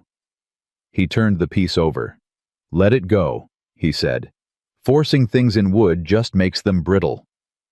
She looked at her hands, looked at the mending in her lap. "Is that how you approach most things?" she said. He looked up at her. "Most things worth approaching," he said. She met his eyes and held them for a moment, and then looked back at the mending, and the fire popped and settled, and outside the mountain dripped its first signs of eventually letting them out. It was Walt who appeared at the door. She heard the horse before she heard anything else, that particular sound of hooves on compacted spring snow, the crunching, irregular rhythm of a horse picking its way carefully down a slope it didn't know. She was alone in the cabin. Gideon had been out since morning on the far trap line, the same ridge where the branch had taken him months ago, navigating the thawed and refrozen terrain with the careful expertise that had kept him alive on this mountain for 15 years. She heard the horse and went to the window and looked through the gap in the shutter, and her body understood before her mind did, because she went cold in a way that had nothing to do with temperature. She knew that horse. Brown, with a white blaze heavy in the chest, bad-tempered and mean to strangers. Her father's horse technically, but Walt rode it because he was the one who could handle it. Walt was at the door before she had finished deciding what to do. He knocked once, which struck her as almost absurd, the courtesy of knocking from a man who had spent 20 years making her life a study in small humiliations. She did not answer. She stood with her back against the wall beside the door and breathed. He knocked again. "Clara." His voice through the wood lower than she remembered, but she knew it. "I know you're in there. There's smoke from the chimney." She said nothing. "Clara?" A pause. "I'm not here to drag you out. I just want to talk." She moved to the workbench. The rifle was on the wall above it where Gideon always kept it when he was out. She lifted it down and checked it the way he had taught her, and held it in both hands and went to the door and opened it. Walt was bigger than she remembered. Or maybe she had simply become accustomed to Gideon, and Gideon reset all her measurements of what men looked like. Her stepbrother was standing in the snow in a coat she didn't recognize heavier than when she'd last seen him 5 months of hard travel on his face. He looked at her, and then looked at the rifle in her hands, and his expression did something complicated. "You're pointing a rifle at me," he said. "I'm holding a rifle," Clara said. "It's pointed at the ground. Would you prefer differently?" He looked at her face. She watched him adjust, recalibrate, deal with the fact that whoever he had been expecting to find here, it was not entirely the person in front of him. "You look," he started. "Walter," she said. "Why are you here?" He glanced past her into the cabin. "Can I come in?" "No," she said. He absorbed that, nodded once slowly, like a man accepting terms he hadn't expected. "Father sent me," he said. "I know," she said. "I got the letter." "Then you know he wants—" "I burned it," she said. Silence. Walt looked at her. "You burned it. 3 months ago," she said. "I've had a lot of time to be clear about what I want, Walter. And you've ridden a long way for a short answer, so let me give it to you. Now I'm not coming back. Not to Father, not to Vera, not to whatever arrangement he's decided works for him now that the land didn't. Walt's jaw tightened. She watched him sort through responses. She had always been able to see this in him, the visible process of deciding which version of himself to lead with. He settled on something that surprised her. "It wasn't all father," he said. She waited. He looked at the ground, at his boots in the snow. "Leaving you," he said, "in the pass." "I know it wasn't all father," she said. "There were 4 people on that wagon. I didn't—" He stopped, started again. "I didn't say anything to stop it." "No," she said. "You didn't?" He looked up at her. She expected defensiveness. Walt had always defended with aggression, pushing back hard on anything that came at him. But what was on his face instead was something rawer than that. Not quite guilt. Maybe the early rough shape of it, the part that hadn't become fully articulate yet. "We thought you'd find shelter," he said. "We thought someone would come through." "You thought I would die," Clara said. "And you left anyway." He flinched. An actual flinch, visible and quick. She had not expected that either. "Walt," she said. Her voice had gone quieter. Not softer, but quieter. "Someone did come through. And I'm standing here because of him, not because of anything our family did or intended. And I have spent 5 months building a life that is mine on my own terms, with my own hands. I'm not dismantling it because Father's plans didn't work out, and now I'm suddenly worth retrieving." He looked at her for a long time. Is it the man who lives here?" He couldn't quite frame the question. "That is not your concern," she said. "Clara." "It is not your concern," she said again steadily. "None of it is your concern anymore. You made that decision in the past." He was quiet. The horse shifted behind him, impatient and cold. Walt reached up and put a hand on its neck without looking at it. The absent gesture of someone who had been around horses all his life, and that small familiar thing, so unchanged from the person she had grown up next to. Whatever else was different, made something ache briefly in her chest before she closed it off. "Is there anything—" He stopped. Tried again. "Is there anything you need that we could send? Supplies or—" "No," she said. "Money, if you're—" "No, Walter." He nodded. He looked at the rifle in her hands and at her face, and at the cabin behind her, and she saw him taking in the evidence of what her life had become in his absence. The competence of her stance, the directness of her eyes, the way she was standing in this doorway, like someone who belonged to the threshold she was standing in. "You're different," he said. "Yes," she said. "Is it better?" he said. And it came out genuine, which was the most surprising thing he had said yet. She considered him for a moment. Her stepbrother, who had moved her chair at supper tables and laughed with Thomas when she limped around to find it, who had told the story of his scar to everyone but her, who had said nothing when the wagon drove away and said something now imperfectly late in a mountain doorway with a cold horse behind him. "Yes," she said. "It's better." He nodded. Something in him settled not happily, but with the specific quality of someone accepting a consequence they had earned. "All right," he said. He took a step back, reached for the horse's reins. "Walter," she said. He stopped, looked at her. "Go home," she said. "Tell Father I'm alive and I'm staying and the question is settled. That's all he needs to know." He looked at her for one more moment. Then he turned the horse and started back up the slope, and she stood in the doorway and watched him go, and she did not feel what she thought she was going to feel. She had expected grief or rage or the specific complicated pain of blood that had failed you. What she felt instead was something cleaner than any of those. Something that sat in her chest with the simple, unadorned weight of a thing that was finished. She lowered the rifle. She went back inside and put it on the wall above the workbench, and stood there with her hands on the workbench edge and breathed for a full minute. Then she started supper. Gideon came in at dusk and stopped inside the door and looked at her and said, "Someone's been here." Not a question. He had seen the tracks, or he had seen something in her face, or both. "Walt," she said. He crossed the room and set his pack down and looked at her with the particular attention he brought to things that mattered. "Your stepbrother." He came for father, she said. I told him no. A beat. How are you? The question simple, direct, the specific Gideon Black version of it that asked only what it asked, and nothing more landed differently than she expected. She had been holding herself level all afternoon, managing the aftermath the same way she managed everything with her hands and her work and her forward attention. The question touched something she had been keeping pressure on, and she felt it shift. I'm all right, she said. And then, because he would know if she wasn't, I will be. He looked at her for a long moment. Then he moved to the fire and added wood and sat down in his chair and said, Tell me. So she did. She told him all of it. Walt's face, the horse she'd recognized, the conversation, the things he'd said that she hadn't expected, the flinch, the question about whether it was better. She told it straight through without stopping, and Gideon listened the way he listened, completely and without interrupting. And when she was done, he was quiet for a moment. He asked if it was better, Gideon said.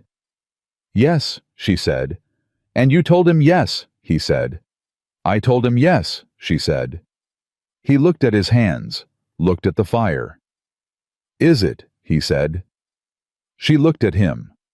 At this man who had asked her what she needed and listened when she answered and taught her to shoot and held on through a fever and kept a letter badly and apologized for it simply and carved bears because his dead wife had said bears were honest. Yes, she said. It is. He nodded. Held her gaze for a moment with that deep, unhurried attention. Then he got up and went to the shelf and got the pot down and started making supper the way he occasionally did. Now the way he had started doing somewhere in the middle of the winter. Not because the arrangement required it, but because the arrangement had stopped being the reason they did things for each other. She watched him move around the cabin, this space that had been his alone for 8 years before she had come into it, and rearranged the provision shelf, and burned his dead wife's letter, and learned to shoot his rifle, and dragged his 200 pounds of dead weight through 30 feet of snow, and kept the fire going through 2 nights of fever. This space that was not quite hers and was not quite theirs, but was not only his anymore either. She had told Walt it was better.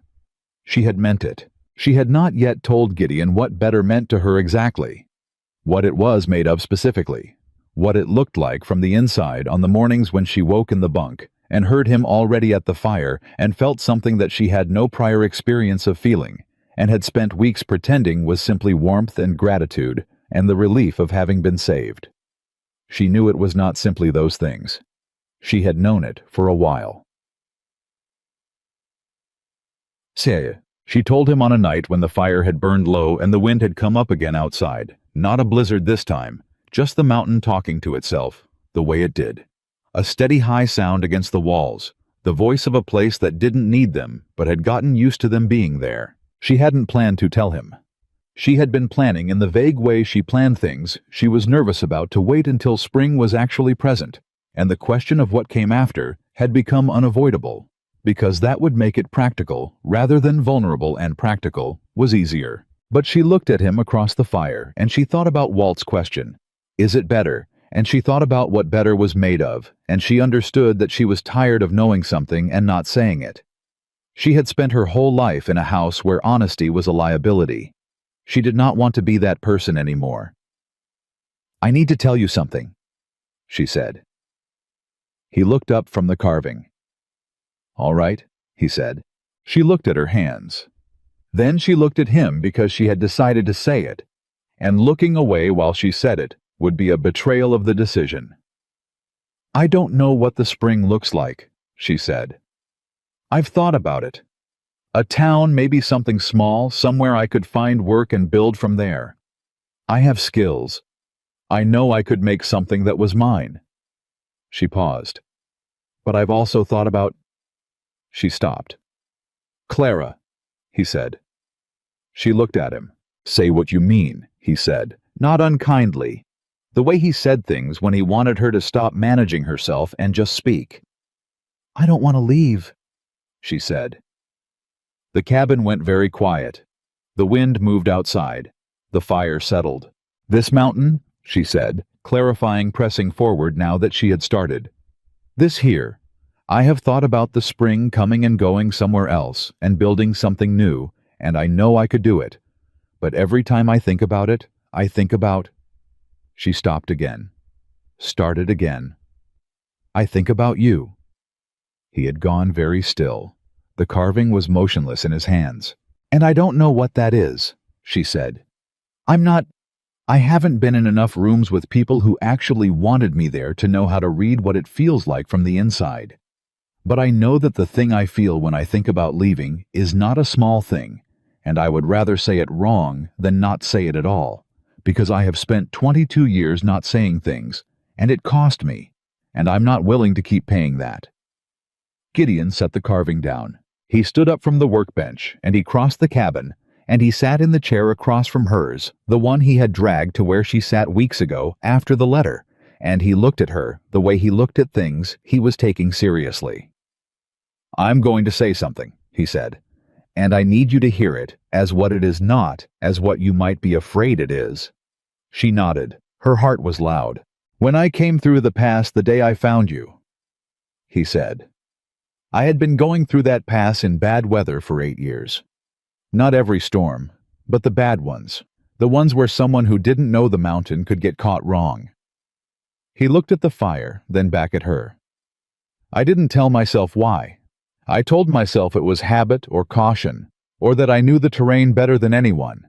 But the truth—" He stopped, looked at her directly. "The truth is that after Anne, I didn't know what to do with the part of me that needed something to take care of. And the pass was the only answer I had." She sat very still. "When I found you in those rocks," he said, "I didn't feel like I was rescuing a stranger. I felt like I had been going through that pass for 8 years for that exact moment, which is not a rational thing." His jaw shifted. "But it's true." "Gideon, I'm not finished," he said, gently. "You came into this cabin, and you reorganized my shelf, and you mended my coat, and you made food worth tasting, and you shot my rifle, and you checked my traps, and you stitched my leg, and you sat up with me for 2 nights, and you burned a letter from your father, and then you told your stepbrother no, and I watched all of it." He stopped, took a breath. "And somewhere in the middle of all of it, I stopped thinking of you as someone I had rescued, and started thinking of you as—" He didn't finish that sentence, but his eyes said it. She felt it go through her all the way to the back of her chest, the place where she kept the things that mattered most. "I have not been a whole person since Anne died," he said. "I have been the parts of a person that were enough to keep going. I didn't think I was going to be more than that again." He looked at her steadily. "I was wrong." She could not have looked away from him in that moment for any reason the world contained. "I don't know what I am to you," he said. "I'm not—" He shook his head. "I'm a hard man in a hard place. I know that. I go quiet when I should talk, and I kept that letter longer than I should have, and I spend 3 months in the same room as something that matters to me, and I still nearly don't say so." His voice had gone lower. "But I'm saying so now." "Gideon," she said. "Yes," he said. "I'm not leaving in the spring," she said. He looked at her. Something moved across his face that she had never seen on him before. Not the dry, almost humor, not the assessing calm, not even the opening from inside quality she had seen in pieces over months. This was all of those things at once, and underneath them, something that had no layer of careful over it at all. "Clara," he said. Her name the way he had started saying it in recent weeks, not as information, not as address, but as something he chose each time to say out loud. "I'm not leaving," she said again, simply, because it bore repeating until it was completely real. He reached across the space between their chairs, and he took her hand in both of his, the way she had taken his during the fever, not asking, just taking the grip of someone who had decided and was done undeciding, and he held it. She looked at their hands. His massive, scarred, capable the hands of a man who had built and hunted and carved and survived 15 mountain winters. Hers smaller, work-roughened now in ways they hadn't been 5 months ago, the hands of someone who had learned in this place what her hands were actually for. They sat like that for a long time. The fire burned low, the wind moved outside. She thought about the rocks in the pass and the cold, and the moment she had closed her eyes and thought, "I did not deserve this." She thought about footsteps in the snow. She thought about the way he had looked at her that first time, not alarmed, not particularly moved, just registering new information, and then making a decision and following through. She thought about 5 months of a life she had built with her own hands in a place that had tried to kill her, and had failed in a cabin that was not hers, and was not theirs yet, but was no longer only his. She thought about what Walt had asked. Is it better? She thought about the answer she had given, the one that was truer than Walt would ever fully know. "What are you thinking?" Gideon said. His voice was quiet the way it went when they were close to something real. "I'm thinking," Clara said slowly, "that the mountain made a mistake when it left me in those rocks, because I don't think it meant for any of this to happen." Something in his expression moved. "No," he said. "I don't think it did." "But it did happen," she said. "Yes," he said. "It did." She turned her hand over in his palm, up, and let her fingers close around his. His grip adjusted, tightened, settled. "Gideon," she said. "Yes," he said. She looked at him. "I'm going to need more shelf space," she said. A beat. And then, fully, actually, completely, he laughed. The real thing. The one she had heard only once before, the involuntary kind that came from somewhere too deep to manage. It lasted only a moment before it settled back into something quieter, something warm in his eyes that stayed when the sound was gone. "Yes," he said. "You can have the whole shelf." She smiled at him across the low fire. The first smile she had given him that had nothing held back behind it. Outside, the mountains shifted in the dark. The wind eased. And in the particular silence that followed the cabin held the two of them in the way of something that had been waiting a long time to hold exactly this. Neither of them moved. Neither of them spoke. There was nothing left that needed saying tonight. The spring was coming. They both knew it. And for the first time since the pass, since the blizzard, since the moment she had stood in the white void and counted wagon tracks, moving deliberately away from her. For the first time in longer than she could clearly remember. What was coming did not feel like something to survive. It felt like something to move toward. Spring came to the mountain the way truth came to people who had been avoiding it. Not all at once, not dramatically, but in a steady accumulation of evidence that eventually made denial impossible. The icicles were gone from the roofline. The snow had pulled back from the south-facing slope until there were patches of dark earth showing through the first bare ground Clara had seen since October. The creek, she could hear but not see from the cabin, was running loud and fast with snowmelt. A sound that had been absent all winter, and now was constant, a new voice in the mountain's conversation with itself. Gideon heard it differently than she did. She heard spring. He heard the calendar, and the calendar meant the trading post at Kettle Crossing would open in 6 weeks, and the trails down would be passable in 8. And the world below the mountain would begin to press its claims on a man who had spent 5 months in a one-room cabin, making a life with a woman he had pulled out of the snow. He did not say any of this out loud. He didn't have to. Clara had been living with his silences long enough to know which ones were empty and which ones were full, and the silences he had been carrying for the past week were full to the edges. She let him carry them. She had learned that with Gideon pushing was almost always the wrong move. He would get there. He always got there. He just needed the distance between the thought and the saying of it to be his own distance, not one she had measured for him. What she did instead was watch him with the work. He had been out on the trap lines every day longer hours than the season required, coming back with good pelts and the focused outward energy of a man who was putting his hands to use because his mind needed the occupation. She recognized this. She had done it herself, in the weeks after the fever, in the days after Walt's visit.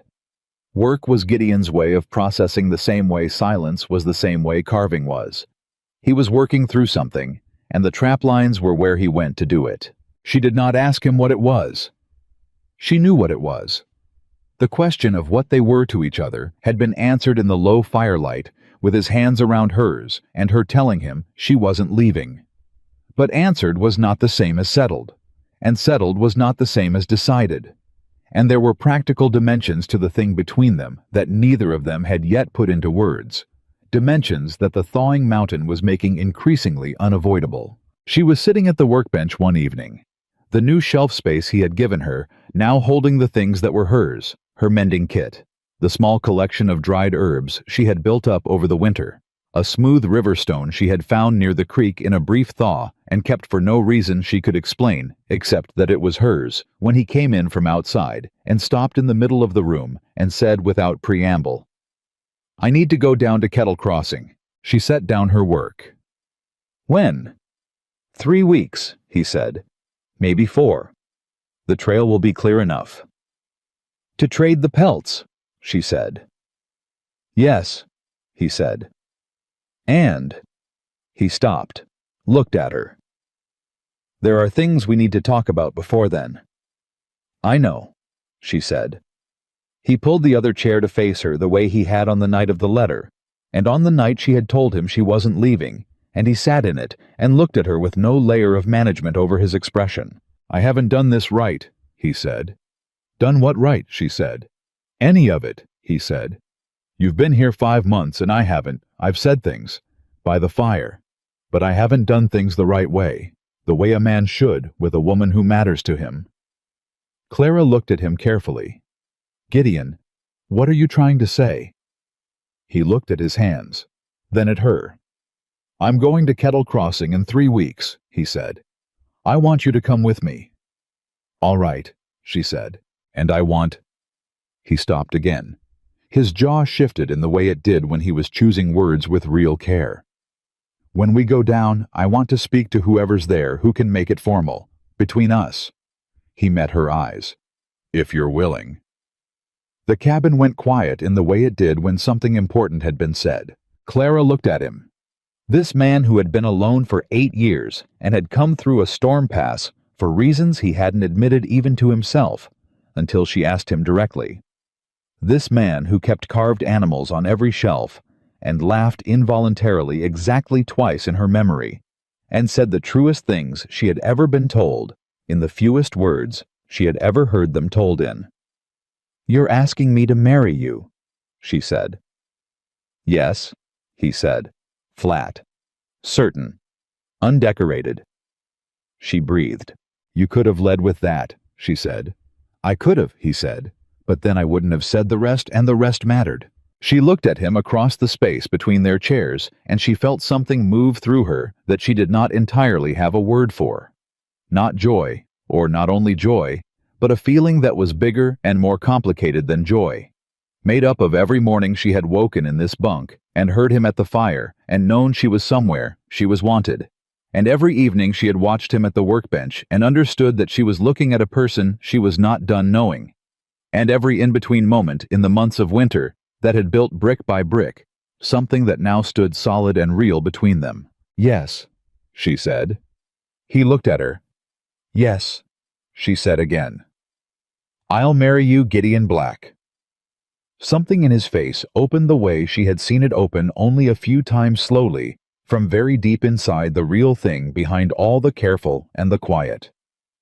He reached out and she met him halfway, and he took her hand and held it the way he had by the fire, with the grip of someone who had decided. 3 weeks, he said. 3 weeks, she agreed. They sat like that for a while in the warmth of what had been said, and the mountain moved outside, and the creek ran fast and loud, and neither of them needed to add anything to what was already there. She found out about the deed on the 2nd week. She had not been looking for it. She was reorganizing the provision shelf, a quarterly task, now something she did with the methodical attention of someone who had come to understand that the shelf was a survival document, that what was on it, and how much of it directly corresponded to whether they ate well or poorly, adequately or desperately. And behind the tin, where the letter had once been, there was a folded paper she had not seen before. Her first instinct was to put it back. She had learned her lesson about papers in this cabin, but it had fallen open slightly in her hand, and the word she saw before she could look away was not her name. It was Gideon's. And beneath it, the words she caught before she folded it deliberately closed were legal claim, sole ownership, and a date from 4 months ago. She put it back. She waited until that evening when he was at the workbench and she was at the fire and the supper things were put away, and she said, "There's a paper behind the provision tin." He went still. "A deed," she said. "I didn't read it, but I saw your name and I saw the date, and I know it's from the middle of winter." He set down the carving. He was quiet for a moment in the particular way that meant he was deciding how to say something. "When I went to Kettle Crossing in the fall," he said, "before I found you, I had been thinking about filing a proper claim on this land for years. Harlan never did. I'd been using it on his word and a handshake with a dead man." He paused. "The trader at Kettle Crossing does some legal work. I had him start the paperwork." "In the fall," she said. "Before I was here." "Before I knew you existed," he said. "Yes. And the date on the paper is from the middle of winter," she said. "After I was here." A longer pause. "The final papers came through with a supply rider in February," he said. "I signed them." She waited. "I added a provision," he said. He looked at her. "Joint ownership. Your name beside mine." She stared at him. "I didn't tell you," he said, "because I didn't want you to think I was purchasing something, or staking a claim on you without asking you first." His jaw tightened slightly. "I wanted to ask you first, which I have now done." Clara sat very still. She thought about a paper behind a tin signed in February, with her name on it. Signed before he had said a word to her about what she meant to him. Signed in the middle of a winter, where they were still operating, at least officially, under the terms of their arrangement.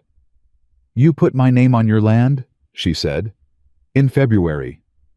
"Yes," he said. "2 months before you told me I mattered to you."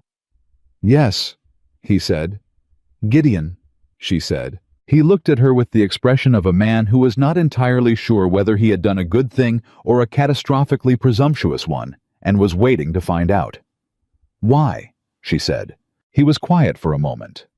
"Because by February," he said slowly, "I knew you weren't leaving, not because you had nowhere to go, because this was yours. You had made it yours by then. The shelf, the fire, the traps in winter, the way you knew which floorboard creaked and moved around it without looking. This was as much yours as mine by February, and putting it in a paper felt like—" He stopped. "Like telling the truth about something that was already true." She looked at him for a long time. She thought about Vera's house, which had never been hers. Her father's house, which had stopped being hers the day her mother died. The wagon, which had never been hers in any sense that mattered. She thought about a deed with her name on it signed in February by a man who had decided it was the truth before he said a word about it. "You are the strangest man I have ever met," she said.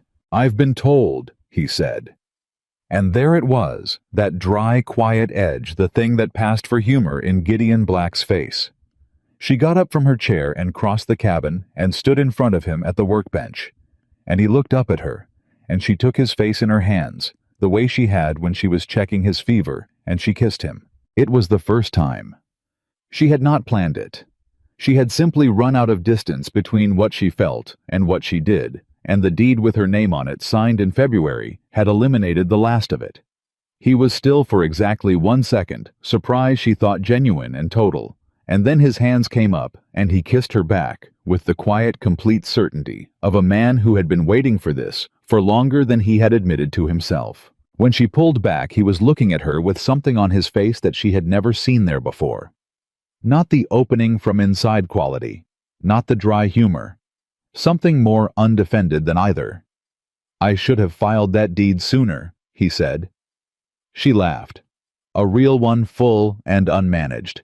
It surprised her almost as much as it surprised him.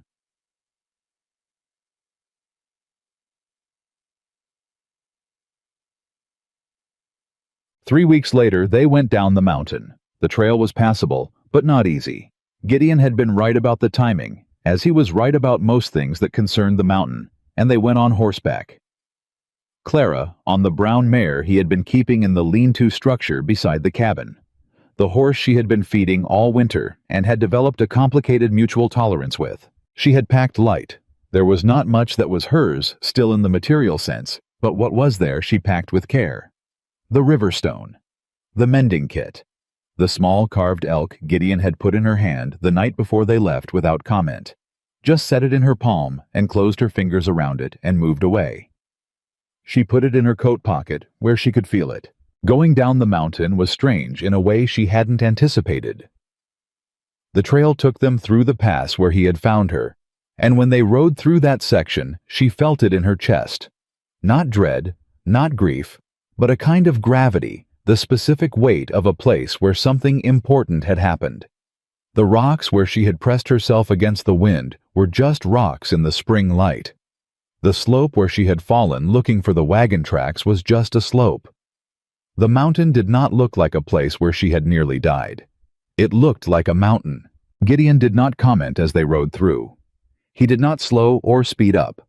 But she felt him aware of where they were, and she felt herself aware of him being aware, and that awareness passing between them was its own kind of conversation.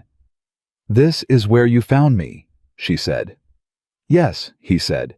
"Seems like longer ago than it was," she said. "Yes," he said. She looked at the rocks. She thought about the 22-year-old woman who had pressed herself into that windbreak with one piece of firewood, and closed her eyes and thought she would not survive to open them again. She thought about what that woman had known, and what she hadn't known, and what she would know now that she didn't then. She would know that footsteps in the snow were coming. "Gideon," she said. "Yes," he said. "Thank you," she said, "for coming through the pass." He looked at her. In the spring light on horseback with the mountain opening up around them as the trail descended, she could see his face clearly, all its angles and weathering and the specific depth in his eyes that she had been reading for 5 months and was still learning. "Thank you," he said, "for being in the rocks when I came through." She looked at him for a moment. "That's an odd thing to thank someone for," she said. "I had been coming through that pass for 8 years," he said. "You're the reason it meant something." She had nothing to say to that. She simply held his gaze for a moment, and then looked at the trail ahead, and her throat was tight in a way she was allowing without apology. They rode on. Kettle Crossing was small a trading post, a livery, a handful of buildings that constituted the outer edge of civilization at this altitude. It was the largest concentration of people Clara had been around since October, and the noise of it 3 conversations happening at once. A horse objecting to something in the livery. The thwack of someone splitting wood nearby was briefly overwhelming after months of a mountain's particular quiet. She sat straight on the mare and breathed and adjusted. Gideon watched her do it without comment. When she had her bearings, he swung down from his horse and tied it and offered her a hand, down which she took, and he held on to her hand a beat longer than the dismounting required. "All right," he said quietly. "Yes," she said. "It's loud." "It is," he said. "You don't mind it." He considered. "I mind it after 2 days," he said. "The first day is fine." She almost smiled. "Good, because what we need to do shouldn't take 2 days." They found the man who did the legal work, a former circuit judge named Alderson, who had retired to Kettle Crossing to do quiet paperwork, and was visibly startled to have Gideon Black walk through his door with a woman, which Clara noted with some amusement, given Alderson's careful attempt to hide his reaction. It was not a ceremony in any elaborate sense. Alderson had a Bible and the necessary papers and a witness pulled in from the trading post who was more interested in what was for sale on the shelves than in the proceedings, and had to be asked twice to pay attention. The words were the old words, plain and unadorned, and Gideon said them in his flat, certain way, the same voice he had used to say, "Cabin. You'll live there now in a blizzard 6 months ago." The voice of a man who meant what he said and didn't say things he didn't mean. When it came to the part that was hers to say, Clara said it clearly, without hesitation, without any of the qualification or management she had spent 22 years applying to everything she said in rooms where she wasn't sure she was wanted. She was sure now. Alderson said what Alderson needed to say, and it was done, and Gideon looked at her the same way he had looked at her in the cabin when she said yes. That undefended thing. the real face behind all the careful. And she looked back at him and felt the specific solidity of something that had been built right. The witness went back to examining the trading post shelves. Alderson offered them whiskey from a bottle under his desk, which Gideon declined, and Clara accepted, which made Alderson laugh for the first time in what seemed like a long time. They walked out into the spring air and stood by their horses, and Gideon looked at her and said in a voice pitched for only her, Mrs. Black. She looked at him. "That's going to take some getting used to," she said.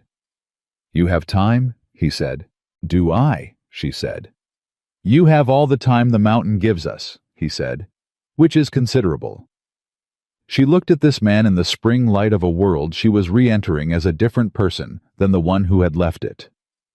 22 years old, a damaged hip, no money, and no family worth returning to, and his name, and the deed with her name beside his, and 5 months of a life built in a one-room cabin that had taught her more about her own dimensions than all the years before it combined. "We need to get supplies," she said. "Yes," he said. "And I want to see if anyone here carries proper needle and thread," she said. "That kit of mine is nearly done." "Alderson's wife runs a dry goods section in the back of the trading post," he said. She looked at him. "How do you know that?" "I've been coming here 3 times a year for 15 years, he said. "I know what's in every shelf." She thought about that. About all the years of alone that had produced this man practical, precise knowing the contents of every shelf at the only trading post he visited 3 times a year, because when you were alone, you learned to pay attention to things, and when things mattered, you remembered them. "What did you buy here?" she asked. "Before, in the winters." He looked at her, understanding what she was actually asking. "Provisions," he said. "Tools. The wood-carving tools I use now, I got those here 3rd winter. Harlan had left me a set, but they weren't right." A pause. "Not much else?" "Nothing for the cabin," she said. "Nothing personal." "What would I have bought?" he said. She looked at him. "I'm going to change that," she said. Something moved in his expression. "Yes," he said. "I imagine you will." She took his arm the first time she had done that. Taken his arm in the easy way of people who have decided on each other, and they walked toward the trading post door together, and the spring air was bright and cold, and full of the smell of snowmelt and pine. And somewhere above them, the mountain waited, in the particular way it always waited, patient and large and indifferent to the small human drama it had housed all winter. But Clara did not look back up the mountain. She looked forward at the door in front of them, and she felt Gideon's arm solid under her hand, and she walked through. That night in the room Alderson rented above the trading post, Clara lay awake in the unfamiliar small sounds of a building full of people, and listened to Gideon's even breathing beside her, and thought about the pass. She thought about the wagon tracks in the snow, the clean, deliberate arc of them moving away from her, the way she had stood and counted them and understood in the space of a breath that it had been intentional. She thought about her father, somewhere below this mountain in whatever arrangement he had settled into after the land claim failed, telling himself whatever he told himself about what he had done and what it had produced. She did not hate him. She had checked on that carefully in the months of winter, because she had wanted to be honest about what she felt, rather than what she thought she should feel. What she found when she looked clearly was not hate. It was something more like absence. The feeling of a room where something had been removed so long ago that you had stopped noticing the empty space and simply arranged yourself around it. She had been arranging herself around his absence her entire life. She did not have to do that anymore. Gideon shifted beside her, not waking just the movement of a large man in an unfamiliar bed. She looked at his profile in the dark, at the jaw and the brow and the particular quality of stillness he carried even in sleep. Not tension, not guardedness, but the deep-rooted quiet of someone who had learned long ago to take rest where it was available and waste nothing. She thought about Anne, about the photograph on the shelf, and the honey and herb preparation she had used to bring his fever down, and the way he had called Anne's name in the worst of it. She had thought about Anne a lot over the winter, in the careful, private way of someone learning to hold space for a person they had never met. Anne had loved him. He had loved Anne. That was a complete thing, finished not by failure, but by loss, and it did not diminish what was here. She had understood that early, and she had not needed to revisit it. What she needed lying awake in the trading post room above Kettle Crossing, with the man she had married that afternoon, breathing quietly beside her, was simply to feel the reality of where she was. She was alive. She had not been expected to be alive. The mountain had tried to keep her in the rocks, and the storm had tried to keep her in the white, and her body had tried to give out on her in the worst of the cold, and none of it had succeeded. And in the failure of all of it, in the specific gap between what her family had intended and what the mountain had actually done, a footstep had appeared in the snow. One footstep, and then another, and then a massive shadow through the blizzard, moving with the certainty of something that belonged here. A man who had been going through that pass for 8 years, waiting to mean something, and her in the rocks, out of options, out of time, out of everything except the last clear thought, I did not deserve this. She had been right about that. She had not deserved the rocks or the storm or the wagon tracks moving away. She had not deserved 22 years of invisible. She had not deserved to be the last item on a ledger that got discarded when the numbers changed. But she had deserved this. She looked at Gideon's face in the dark, and she felt it with complete certainty. This solid, unlikely, undecorated thing that had built itself out of salt pork and rifle lessons and stitched wounds and fever nights, and the deed with her name on it and 3 sentences that had closed a question her whole life had been asking. She had deserved this all along. She had simply needed the mountain to make it possible. They rode back up 3 days later, loaded with supplies and a bolt of good cloth and 2 new carving tools, and a small iron pot that was an upgrade on the one she had been managing with all winter. And Clara carried the elk carving in her coat pocket, and felt the mountain come back around them as the trail climbed, and she breathed differently up here than she had in Kettle Crossing. Easier, wider, the way a person breathed in the place they actually lived. They rode in comfortable silence for a long time, the trail narrowing as they went higher. The snowpack thickening again, the sounds of the trading post falling away, and the mountain's own sounds coming back in their place. Then Gideon said, without particular preamble, I want to add a room. Clara looked at him. In the spring, he said. There's enough stone from the east face we could extend. Another room. He glanced at her. More shelf space. She stared at him for a moment. You've been thinking about this for a while, she said. Since February, he said. She thought about the deed, the name in February, the room he had been planning since the same month he had signed her name to his land. You are remarkable, she said. I'm practical, he said. Those aren't mutually exclusive, she said. He looked at her with the dry, quiet edge. No, he said. I suppose they're not. They rode on. The cabin came into view as the trail crested the last rise, and Clara felt what she felt every time she came back to it from any distance.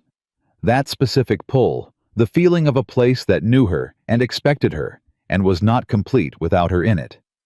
She had lived in houses her whole life that had not given her that feeling, and she had not known until this one what she had been missing. She slid down from the mare without taking his hand. She could do it herself. She had been able to do it herself for months, and she led the horse to the lean-to and began to unsaddle her, and Gideon worked beside her doing the same, and they did it in the wordless synchrony of 2 people who had shared space long enough to know each other's patterns without looking. When the horses were settled, Gideon picked up the supply pack, and Clara picked up the cloth and the pot, and they walked to the cabin door, and he opened it and the smell of it hit her. Wood smoke worked wood, the faint herbal smell of the dried bundles on her shelf, and she walked in. She set down the pot on the table. She put the cloth on her shelf beside the river stone and the mending kit. She put the elk carving on the shelf beside them, standing it so it faced outward, head lifted, ears forward. She stood back and looked at the shelf. Hers. The deed said so. The 5 months said so. The man who had signed her name beside his in February, because it was already true, said so. She turned around. Gideon was standing in the middle of the room watching her. Not moving, not doing anything, just watching her the way he had watched her from the very beginning, with complete attention, with the specific patience of someone who understood that watching was not passive, but was itself a form of care. He watched her the way she now understood she had never been watched before. Not managed, not assessed for liability, not measured against what she cost. Watched the way you watched something you had decided you were not going to stop watching. "The room," she said. "You said east face stone." "Yes," he said. "I want a window on the south side," she said. "If we're adding a room, the light's better in the afternoon." He looked at her. Something moved in his expression, that deep, undefended thing. "South side," he said. "And enough shelf space that I don't have to reorganize every 6 weeks," she said. "How much shelf space is enough?" he said. "More than you think," she said. The corner of his mouth moved. "I'll build you enough shelf space for everything you've ever needed to put anywhere," he said. "And then some." She looked at him across the cabin that was theirs, the fire dead, but rebuildable, the shelves holding the accumulated evidence of a winter survived, together the bunk where she had recovered and later slept while he worked the workbench, where the bear sat, half-finished in the way things sat when they were deciding what they wanted to be. She thought about what he had said on the night of the letter, the night she had told him she wasn't going back to her father. Whatever they thought you were worth, they were wrong. She thought about the wagon tracks in the snow, the cold so complete and absolute that she had finally gone still in the rocks and closed her eyes. The moment she had thought clearly with the last clarity she had, "I did not deserve this." She had been right, and the proof of it was standing in the middle of a cabin on a Rocky Mountain pass, looking at her with eyes that had decided on her in a blizzard, and had not undecided since, and was already, she suspected, calculating the angle of the south wall for the window she had just asked for. She crossed the cabin to him. He watched her come. She stopped close enough that she had to look up, and his hands came up and settled on her shoulders, with the careful, certain grip of someone who had learned that what he was holding was real, and intended to keep holding it. "Gideon," she said. "Yes," he said. "Build me that room," she said. "Yes," he said. She put her hand flat on his chest over his heartbeat, and she felt it steady, deep, present. The heartbeat of a man who had walked through blizzards for 8 years, looking for something to matter to, and had found her in the rocks, and had never once looked back from that finding. "You didn't die out there," he said. His voice had gone quiet the way it went when he was at the center of something. "So you don't belong to it anymore." She looked at him. She knew what came next. She had known since the night by the fire when she had first understood what was between them. She had been waiting not impatiently, but with the specific quality of attention she had learned from 5 months of watching a man who always meant what he said. His hands tightened on her shoulders. He looked at her the way he had looked at the elk carving when it was finished, with the recognition of something true. "You are mine now," he said. Not as ownership, not as a claim on what she had been to anyone before. As the opposite of that, as the final word against everything that had tried to reduce her to a cost, a burden, an inconvenience, a body left in a mountain pass because the math had stopped working out. As protection, as permanence, as the answer to wagon tracks moving deliberately away. Clara looked at this man, her husband, her mountain. The footstep in the snow that had changed everything, and she felt the truth of it settle into her bones like warmth into cold, all the way, in all the way down. Reaching places that had been frozen so long, she had stopped knowing they could thaw. She had not answered him that night by the fire the first time she had understood what he was becoming to her. She had not had the words yet, or the readiness, or the knowledge of her own ground beneath her feet. She had them now. "I know," she said. And for the first time in her life, not rescued, not tolerated, not managed, not left, Clara Dawson. Black was exactly where she was supposed to be, in a cabin on a mountain that had tried to take her and failed, with a man who had come through the storm to find her, standing in the home that was hers, as much as the deed said, and more than the deed could hold. The mountain had abandoned her to the cold, but the cold had given her to him, and that was where she stayed.